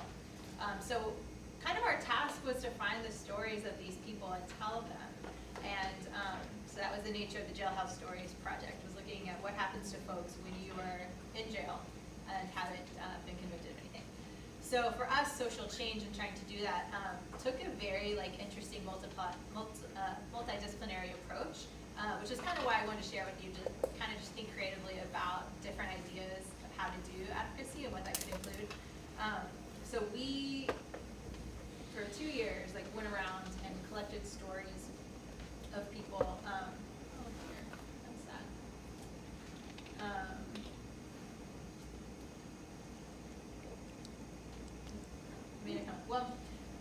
In all of these counties, you could click on it, pull up different stories of folks. And we did a lot of interviews with family members. Often they would call our office, often looking for help for a loved one who was in a county jail. And they did a lot of letter writing to inmates who were actually in jail or prison. They were telling about what had happened to them in jail. And so it was a lot of stories about a lack of physical health care, lack of mental health care, lots of suicides, lots of long-term solitary confinement. And then we tried to share those stories in a way in which, now knowing some Judith Butler language, I'd say to try to show their grievable lives, that they have dignity and people need to hear these stories about what's going on. And so it involves some journalism aspects of actually kind of getting these stories together and then trying to get them out to the media, and writing op-eds in newspapers to try to do kind of a public education piece along with our project. And then we also did some advocacy around policy issues, and some of that was at the Texas legislature, but a lot of our advocacy took place at the Texas Commission on Jail Standards, which was the state agency that oversees the county jails. And a lot of times when we think of advocacy and policy, I think we immediately jump to state legislative level and completely forget about the whole executive branch of our local governments that are going to implement whatever law gets passed. And that's where we actually engaged most of our conversation. We would go to the jail commission and tell the stories of all the people that we've just been talking to and be like, these are the patterns that we're seeing, these are areas of concern. And we would work with the agency to try to address their procedures. And we also ended up engaging a lot with folks like district attorneys and judges and county commissioners, all incredibly powerful people when we start talking about mass incarceration. And a lot of them in Texas are elected offices, and those are the kind of offices that people usually have no idea who was running for their county commissioner. But those people were definitely making decisions about the oversight of the jails. That was incredibly important. So I think to kind of wrap up, our work was this very interesting collaboration of kind of a grassroots perspective and narrative, and then trying to bear witness to those stories, and doing that then in a public way that we could kind of prophetically speak to those in power, to try to see some change come. And even though I wasn't necessarily working from a Christian organization, I was actually oftentimes the only Christian in that group, which I actually thought was a pretty strong indictment on the church. I'm like, why are not more of my colleagues faith-based? They almost all were not people of faith. But for me, it was very much driven by this idea of setting the captives free isn't just a spiritual thing. It should be, I think, a quite literal one. So. Okay, thank you, Emily. So I'm hoping now we can get you, the four of you, into more of a dialogue conversation with each other. The first question I'm going to toss out is, what has been one way that you've seen social change happen? Alexander, we heard some of your examples already, but what's working out there? How has success come about from your experience? I appreciated your comment about Raise Up and so many signatures. So there's just lots of different tools, and when it comes to trying to get a victory, there's so many different tools to use at your disposal. Signature gathering, absolutely one of them, voter turnout being another. You have a legislative strategy or what have you. But really, kind of what we use in GPIO is the idea that there are lots of problems out there that are all of them worth tackling, but they can be just so massively big that it's impossible to win. And so instead, from those problems, try to cut something much smaller. So cut an issue. An issue is something that we can win. An issue, you can take a picture of it and see it, and you can win it. And so, for two examples would be one in criminal justice reform. One was ACLU led a campaign called "What a Difference a DA Makes," district attorney, And so with that in mind, GBIO did a candidates accountability forum for the September primary for the Suffolk County District Attorney race. And the guy who was supposed to win refused to show up to our event. There were 4 or 5 candidates for Suffolk County, refused to come because he didn't want to have to answer yes/no questions and said everything was too complicated to really speak to. Which all of us on the team were like, are you serious? A prosecutor doesn't want to answer questions? Isn't that your line of work? But anyway, he didn't show up. He didn't show up, and we applied a ton of pressure. We lovingly shut down their campaign phone lines because we just had so many people call, myself included, that was like, hey, you can't not show up. Like, you can't expect to become an elected official and not show up to do public business. And when I called, I was like, I hadn't decided who I was going to vote for yet, but I know I'm not going to vote for you because you're not going to show up. So that knocks one name off my list. They're furious. We shut down their phone lines.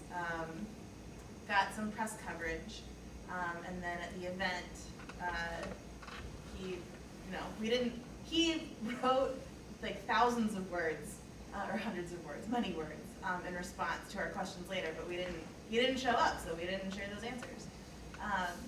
And then on election day, I just moved to Jamaica Plain, and I went to my polling location, the Curley School, and it was very early in the morning.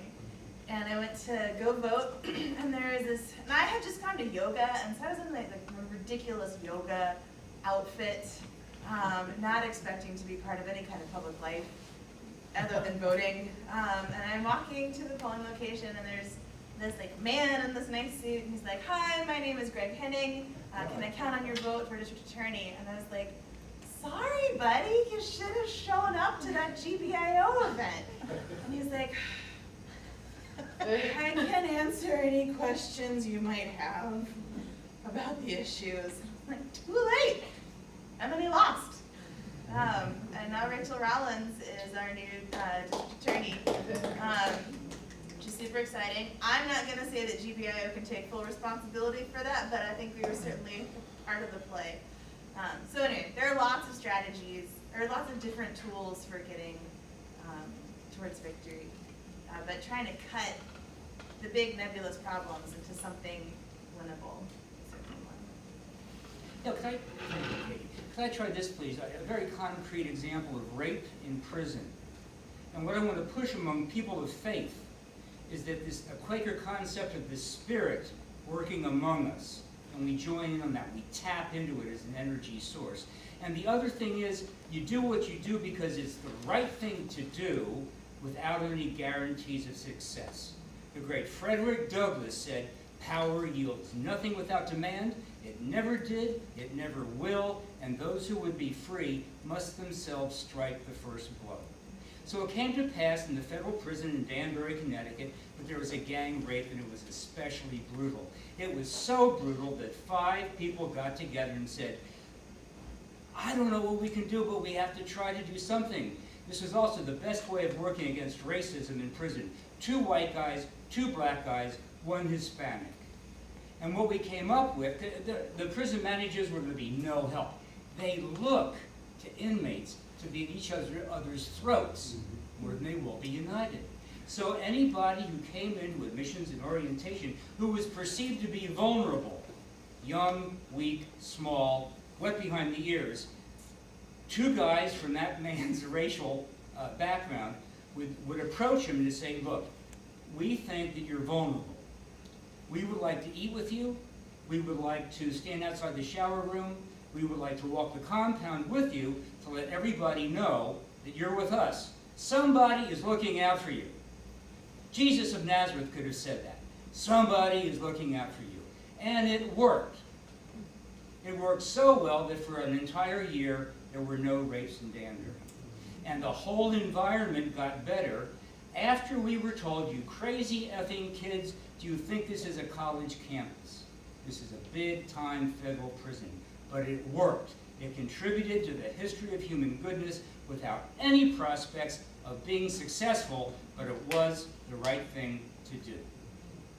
conflict, transformation. You never forget that.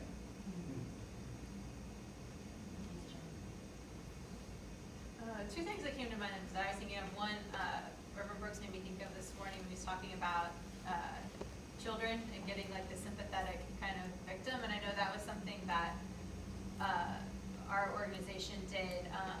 It's hard sometimes to get sympathy for inmates, but there are quite a few women in county jails who were having miscarriages because the nutrition's just awful, right? And so, and you can get arrested for, you know, speeding ticket, whatever, and if you can't post bail, you may be in there for a couple of weeks, in which case you're eating bologna sandwiches for weeks.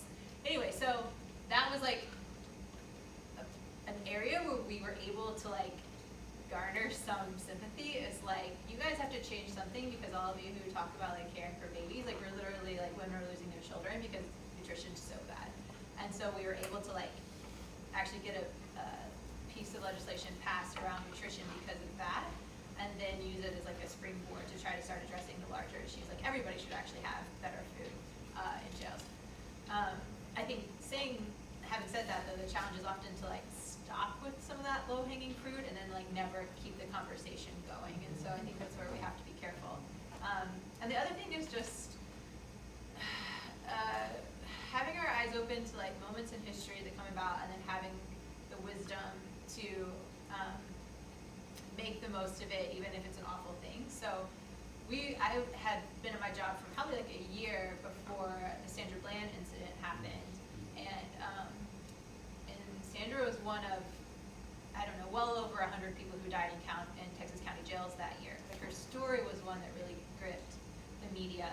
And there was a lot of actually people of faith who went and sat outside of Waller County Jail and like refused to let that story go away. And because of that, some folks we were in a coalition with were able to get a lot more done, because they saw that kind of like this story, although it's about this one person, her story is the same as hundreds of other people. And so that was a situation where some more legislation and good policy was able to pass on behalf of all the inmates in Texas, because this one particular story and narrative was so gripping.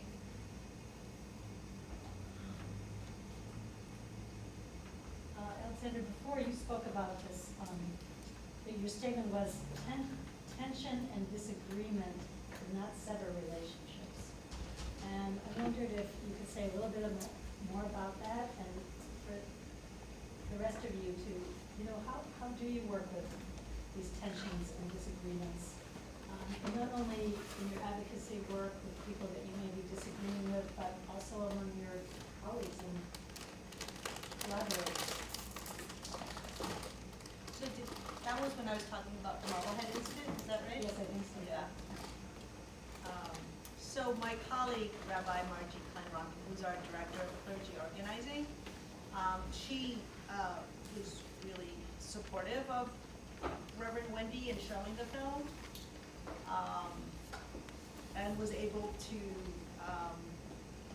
and is friends with the other rabbi who's a member.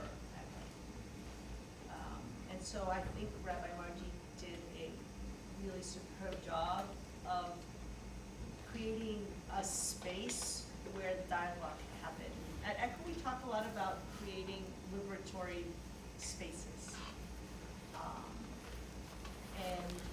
And so that's one example of that work.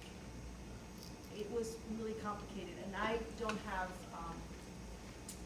and she's on maternity leave, so I didn't want to bother her. I don't have first-hand experience of what the conversations were like, but what I do know is that the rabbi felt heard, and Wendy felt heard too, that they were able to explain their positions. They didn't come to agreement on whether the film should be shown or not. And of course, it's Wendy's congregation, and congregants there want to show the film, so the film is going to be shown. But it didn't, there was, I think, movement forward in terms of understanding on the part of the rabbi why this was an important thing to do. And I'm just not using her name, the rabbi's name, because just for confidentiality. So there's something about creating spaces where mutuality and reciprocity. So I think a lot of it has to do with promoting humility in the work. I think we have 40 congregations which are members, and there's 3 staff. And I think that's true. It's always weird to say you're humble. Especially in organizing, that is not the MO. But it's just weird to say it, right? Because then, as soon as you say it, you're probably not humble. But that's what I mean. But I think the 3 of us have a sense of humility about our knowledge. I mean, we're highly educated, but we have a sense that those who are living the problems are the ones who really know. So we have a kind of epistemological humility. And we always try to, like, I shared with you, that my parents lived on a pull-out couch. That's a very personal thing to say as an executive director, as someone with a PhD. But I say that routinely when I share my story. So, because, Latinas I work with look at me and they see doctor, and then I seem very far away. But when they hear that, and I had free, I got free lunch at school. And right now, a lot of immigrant women are going to schools in Chelsea, we've heard, and Lynn, and taking their children out of free lunch because the Trump administration has changed its public charge regulation, which is what they look at when you're applying for any immigration benefit. They do a criteria check to see if you use public benefits. So women are really afraid that if that goes through, then it will adversely affect any future possibility of getting a green card. So we've been talking about free lunch, and that's why it came to my mind. So in the last few weeks, we've had a lot of meetings, and we've been talking about that. And I know what that is, because I was a kid who got free lunch. Anyway, so humility. You asked, it was the last part of your question was between us. Tension and disagreement does not sever the relationship. Yeah. How do we embody that? As you were talking about, maybe both of you, kind of, there's always this thing is should we, when we think about strategic decision making and what's achievable, that's a community organizer's thing, what is actually achievable? And if you don't have a win for a long time, it's hard to get people motivated to continue to be in your organization. But at the same time, there's things that we need to do because of because of our ethical principles, because of our humanity. And so there's tension around that. And I'm a very big picture person. I think that we're building a police state. We're building a totalitarian state, right? And Blacks and Latinos are the first to fall in this, we were describing, which I want to learn more because we learn a lot from what we're trying to do because Chief Coppinger is now Sheriff. You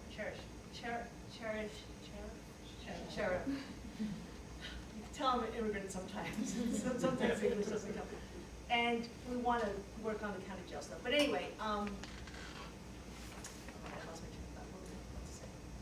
Relationships between us. Yeah. So I'm thinking, we have to talk about, democracy and totalitarianism and human rights. And there's some people who want to, we have to raise the minimum wage, or let's see, let's do the police so stay in the same realm.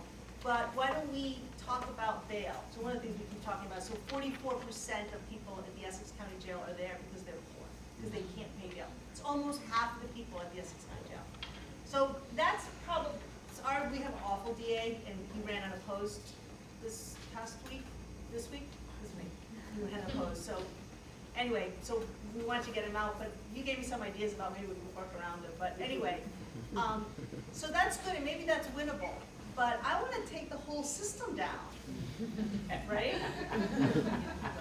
So there's this tension about what is doable, what is achievable, what is working towards, and I'm very careful not to use this I don't use the kingdom of God because I'm usually talking to interfaith groups, and so we so that doesn't have salience for Jews, but I think I'm in a Christian space, or somewhat Christian, I apologize. But anyway, like for me in my head as a Christian, like I want to be thinking about what does the kingdom of God look like?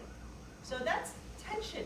But we're friends. So we have tensions on the kind of strategic thinking, but and I guess the last thing is trust.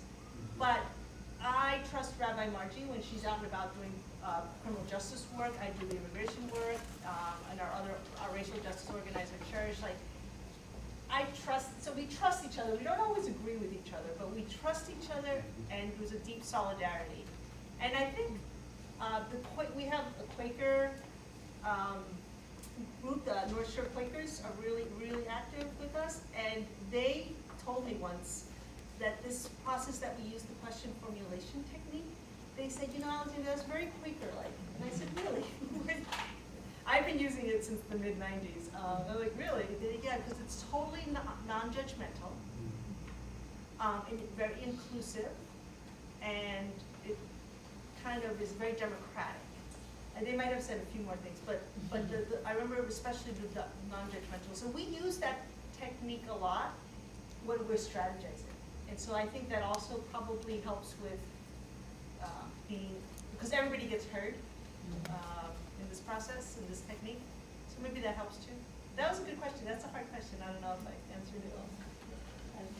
John, I wonder if you step in around this tension, and maybe I can tie it back to Tom Porter's original invitation to us this morning when you were not here.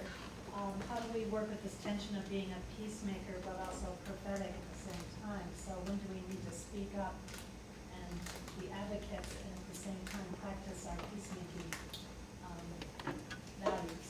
Any sense on that tension? Yeah, thank you, Tom.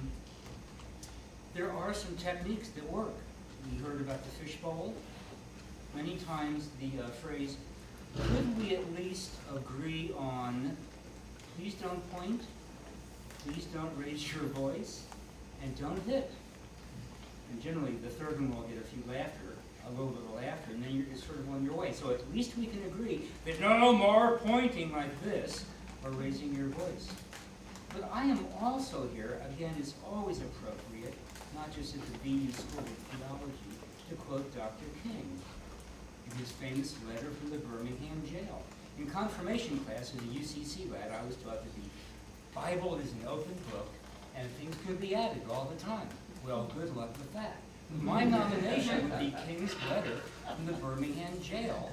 He was responding not to the general public, but to 5 white clergy people who called his efforts untimely and unwise, and how those outside agitators from the north were stirring up trouble and violence. And King said, it's always been there. It's always been there. It has to be exercised. We're only calling attention to what is there already, because without that, there's going to be no healing.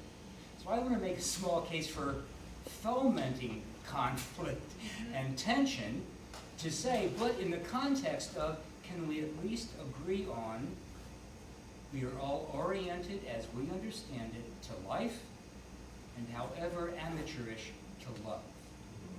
And can we call each other on that? Do we have some mutual understanding to say, I have a hard time, John, understanding with your orientation as a Quaker to life and love, and your testimonies of simplicity, peace, integrity, equality, and community, I don't see the connection between that and the fact that you're urging people to get arrested at Hanscom Air Force Base because of their major player status in the new $1.5 trillion nuclear weapons advancements.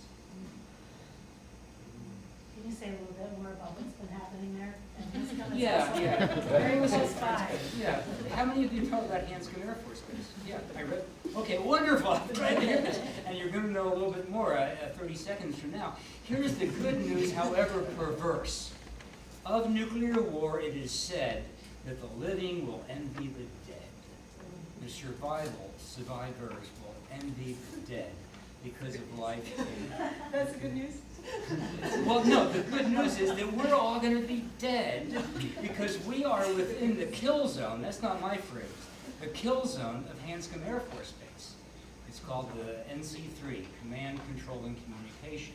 So a lot of nuclear war planning and the activation, should ever come to that, is going to come from Hanscom Air Force Base, making it a first strike target, and all of us will be in the smoldering ruins and won't have to worry about that. Does this make any human sense, not just as people of faith and ethics, to anybody, that we work at great expense on plans to destroy ourselves,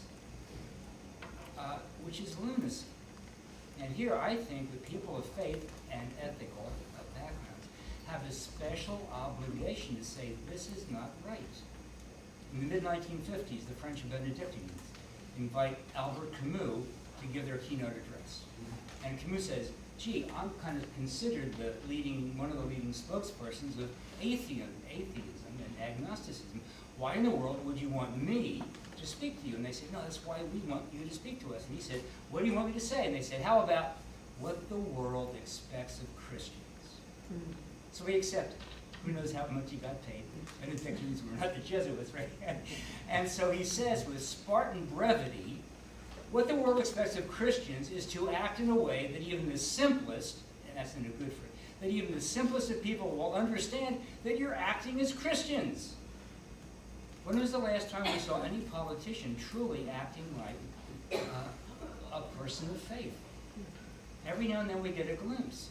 But in terms of the major things like the growing disparity of wealth and the use of resources, and the increase in racism, and the increase in the destruction of language, we should act as though the whole world understands that we are people of faith. Yes to fomenting conflict and tension, because it can be a very valuable tool and a very valuable resource within the context of relationship. Outside of relationship, it doesn't work so well. But a gift that I have learned in organizing is that tension can be a gift. If you think about, if you want to go watch a movie, if there's no tension in the movie, it's going to be a really boring movie. Likewise, when we think about our actions, our events where we engage public officials, if there's no tension in that interaction, it's going to be really boring. And not that all things should be done for the sake of an entertainment value, but if we're going to do work, let it be work worth doing. And then, as like a trickle-down effect into the life of my congregation, I've come to appreciate that tension can be a gift. And so when I spent all day yesterday in budget conversations, but like was prepared and embraced all of the tension in that because it helped us get clear about what we needed to do and wanted to do. And so tension, in the words of Sixpence None the Richer, tension is to be loved, for it is like a passing note to a beautiful chord. So tension can be a great gift. Being conflict averse doesn't necessarily help you or move anything forward. I'll answer briefly because I think we need to move on. But yeah, I think I struggle with this one a lot. It's always good to hear other people who struggle with like when to push the tension and when not to, because especially like when you are trying to do policy, I felt this a lot. It's like if you just go in and like piss off all of the committee people, like you're not gonna get any help, right? And so like at the same time, you don't just want to like be overly kind and not challenge them. Like there's really awful things going on, and we were always trying to figure out that tension because we would oftentimes try to bring folks to the jail commission to testify because there was always, anytime we can have somebody who's actually impacted tell their story instead of us like at the microphone, that's was our preference. But it also was like really hard because you're bringing people into a space where there's awful power dynamics and very vulnerable, and then you're talking about things that are traumatic, and so oftentimes we would risk like people just kind of going off and getting very angry, and for like shut down, like they're not even listening because you're kind of like, you are pushing so much tension and they're just like, man, we're done, you know? So it's this careful tightrope of like pushing their emotions enough that they're uncomfortable and hopefully they're considering how the policy needs to be different, but not doing that so much that they like just shut you out. And it was a constant struggle. I think every situation is different, and the longer you're in it, the more wisdom you have probably in knowing how to do that well. I have more questions for you, but I want to take some from all of you. I have a quick clarification and a question. I don't think you made any harm by this, Sir John, but Emmett Till was hung from a tree. He was killed in a river, beaten to death. Can you speak up? Yes. He was drowned in the river. Speak up, someone. Yes, please. Did you not hear anything? Okay. I said that Emmett Till, just for the record, was not hung by a tree. He was the man, or the little boy really, who was accused of whistling at a white woman in a liquor store and was found a couple of days later beaten and drowned and had a casket funeral in Chicago. But I did have a really good question, or I think I had a good question. Based on what you said about Hanscom and what you know about Dr. King, say you were invited to Hanscom AFB on MLK Day, would you accept the invitation? And if you were to accept, what words might you have to say to the Air Force? First, thank you for the clarification about info.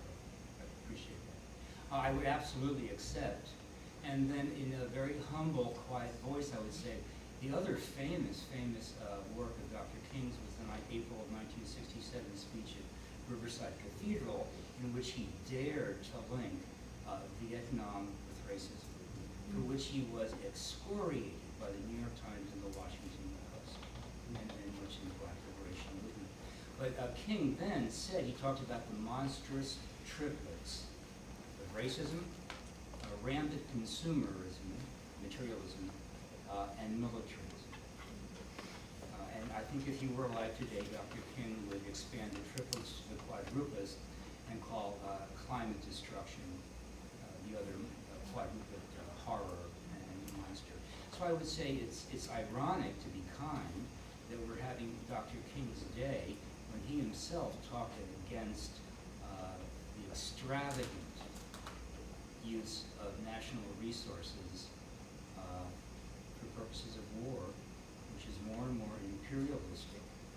In almost all the wars of this century, it's what Ellsberg said about Vietnam. He said, we weren't on the wrong side, we were the wrong side. Thank you.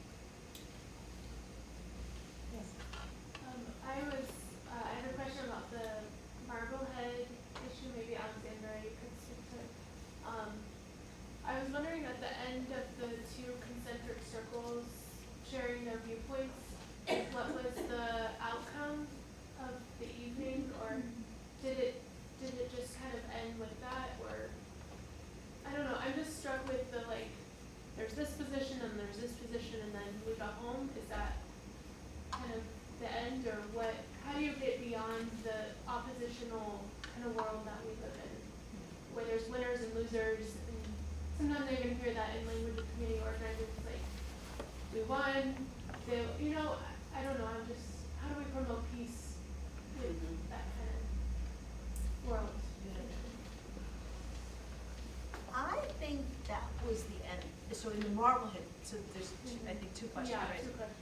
So the Marblehead, I think, I have not heard of anything else happening. So I think that's how it ended. And what I could say about that is, it hasn't ended with an echo. We have talked about the issue in other settings, about Palestine and about anti-Semitism in other settings, most recently last week. But people have, across difference, all types of difference, we are in community. These 40 congregations are in community. I mean, we sometimes can't work on that. I want to work on question 3. We did not work on question 3 because we have some conservative congregations. So there's been any number of ballot questions that the board of ECHO has decided not to, because it would be too divisive. So we have those conversations, but we have continued to try because we're a community, but the folks that attended, they didn't, and the folks that attended that film viewing didn't enter into some kind of implicit acknowledgement that let's be a community, let's try to figure this out. It was just to see a film and to protest a film. So it was a short dinner day. So I think that it's really hard to, when it's a public event like that, to move forward.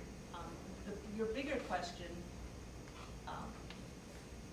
I don't know, I was thinking, I think perhaps others have more to say, but one of the things that Chief Coppinger said to the clergy, I was not present at the small clergy meetings that we would have every few months to try to move them. He said, at some point, he said, well, I'd rather work with you than the folks from Black Lives Matter. And like the clergy were like, they didn't respond because most of the clergy there had been to Black, like, we're not different people, like we're the same people, right? ECHO is ECHO, but many ECHO people, including staff, certainly one of the pastors at those meetings, African American, from Bethel A&E, she's now been moved to another church. And then Reverend Andre Bennett that I talked about earlier, he's from Jamaica, and his father is a police chief. He's a Baptist minister in Glen. His father was a police chief in Jamaica. So, and Reverend Viola, who I just mentioned, her husband is a Boston police officer. So two of the Black clergy in the room with this have relatives that are, in police departments. And yet, and maybe because of that, he was like, I can work with you all, but and maybe sometimes we thought about this, that maybe he wanted to work with us because the alternative was, so it was a strategic thing for us to be quiet, but because he sees us, even though we called us bullies at one point, he saw us as like, oh, well, it's the churches that maybe we can work, but I don't want to work with the active, I don't want to have conversations. I'm not going to meet with the people out on the streets protesting. And so, I think that we need both. So, and the problem for ECHO, so we need both. And if you look at the history of social movements in the United States, you had Martin Luther King, you had SNCC, you had the Black Panthers. Right? There's all these levels of pushing, and in any social movement. So the problem for ECHO is that within ECHO, we've got people who want to be kind of the more conservative, on the more kind of polite conservative, not conservative politically, but conservative in terms of strategy. And those of us who want to be more radical in terms of strategy within one organization. So I don't know if that, so there's, although we have similar, the end goal, the beloved community we see, but how do we get there is different. But I'm not sure how to answer your question. Question back here. So in my organizing, I thought that some people can see the light and some people need to Just a feel little the bit heat. louder. Sorry. In my organizing, I've thought that some people can see the light and other people need to feel the heat.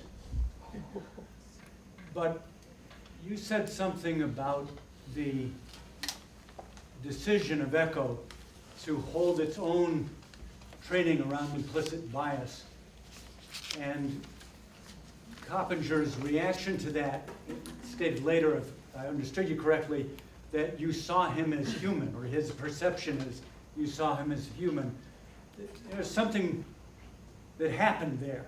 And if you could say more about what happened, not so much the difference in tactics, but how it was that you came to move him to do different things than he ever would before. I think that would be really helpful. So what I tried to say when I was talking is that using that question formulation technique, we're like, we keep trying to force him to have an implicit bias training and invite us to it.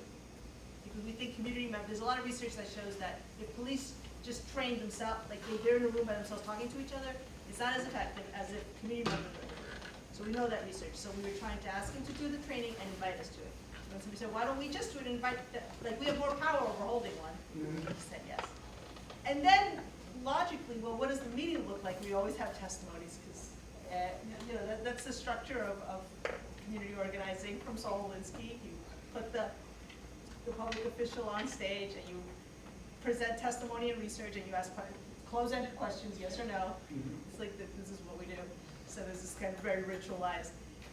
So we stayed within that, but the testimonies couldn't be what we were doing before, which was to expose the brutality of the police. And so we talked about, well, if we're having one, the rationale is, well, we need it, which is true, right? Which is true. We all need implicit bias training. And somehow, I mean, people's antagonism towards the police, I mean, it didn't go away. Like, they still stop us, right? So it was his perception. He thinks we saw him as human beings, and maybe we did. I don't know, but it was about his perception of what happened. We did not go around. We did not sit around let's see him as a human being. That was never. There's still a lot, and there's a lot of there's a spectrum of people in the room who want to, maybe not burn things down, but be very confrontational. And others, and it's racialized, that spectrum is racialized. When Randy McLean was killed, the 3 staff people were like, get the email out, let's do a protest, we gotta get out to the streets. And some of our white leaders were like, well, let's wait and see the facts. And our pushback was, there are no facts possible that justify the killing of a black man. So yeah, of course we wanna know what happened, but regardless of that, we need to be out on the street and we need to, be together and have a presence outside. So. We need to take a break in a few minutes. So Tom, did you have the last question? And then we'll ask Emily for instructions for the small groups. When I was going to seminary, Saul Alinsky was our man. And I'm just interested in how things have changed, but also how your faith has affected how you think about community organizing. And I got a lot of it, Alexander, from your principles. But what else do you have to say about how your faith has influenced the way you go about community organizing? So, as a Presbyterian, Calvin says that all people tend towards idolatry and tyranny. And that is not something we necessarily uphold in organizing, but that is certainly part of my faith, and I think about that a lot, that any single person with too much power tends towards idolatry and tyranny, and that the more we are in community and the more we are accountable to each other, the healthier we can be. Also, Scripture says, be wise as a serpent and gentle as a dove, which still boggles my mind, but I think that's about organizing.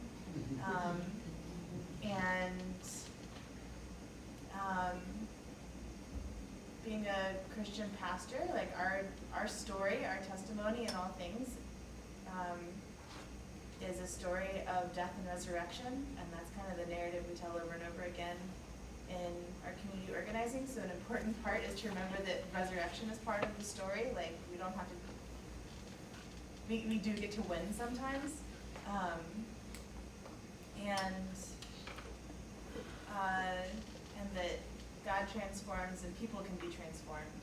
And so we say in organizing there are no permanent friends and no permanent enemies. And when you look at everyone with the understanding that we might at one point be at odds with each other, we also at one point might be allies with each other. And God is watching all of us. That changes and informs how I think. And the last theological point of relational meetings are central to what we do and central to how we determine our issues and meet with officials, just everything. If it wasn't preceded by a relational meeting, it's not real. And so certainly to love God, and love your neighbor. And when you meet your neighbor face to face, you're meeting God and you can love God. And I knew that theoretically to be true when I graduated from seminary, and I believe it wholeheartedly to be true through the work of my organizing. Tom, do you know this story of Alinsky? He's given an award, and he goes back to the office and he says, "Take heart, friends. We will somehow weather this storm of approval, and soon I'll be back to ignoring us or criticizing us." Into the mix, I would like to contribute the famous Quaker Mahatma Gandhi's 3 points of Satyagraha. The pursuit of truth, with the emphasis on pursuit. Loving means, always, although militant and forceful, and self-sacrifice. To which I would add an orientation to the victims, or to those who are closest to the pain. We talk about, or I've been writing about this topic now, or this idea of being a midwife to power. So I think the only thing I would add is to, from a womanist understanding of my faith, that God is creator, and that we are called to co-create, and that we don't empower anybody. People have their own power, right? We never use the word empower. It drives me insane. And so the question is, how do people step into their power? And so what is the role? And so I like to call, instead of an organizer, I would like to call myself a midwife for power. Right? People, the woman in giving birth, it's hard work to give birth. I have 3 kids. It's hard work, and I had midwives each time.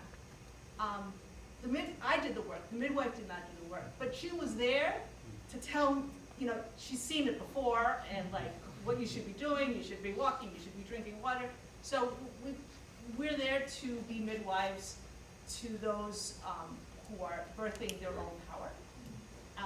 And it is, so that first question you had about social change, for me it's both at the denominator, but also the numerator. So just as important, we sometimes don't win, but the people, I think we won if those leaders who are at the center of the pain, if they are now willing, as our board president, an undocumented woman, is willing to go to the ICE headquarters in Burlington and take a microphone and call out ICE and have the Boston Globe take a picture of her and put her in the Globe. Or she's also been on the front of the Herald. And when she came to ECHO, she was really afraid and wouldn't talk to anybody. So to me, that's transformation. And a way, so what we hope is to be midwives for power to power, like we have for Ankara. So if we could thank the panel.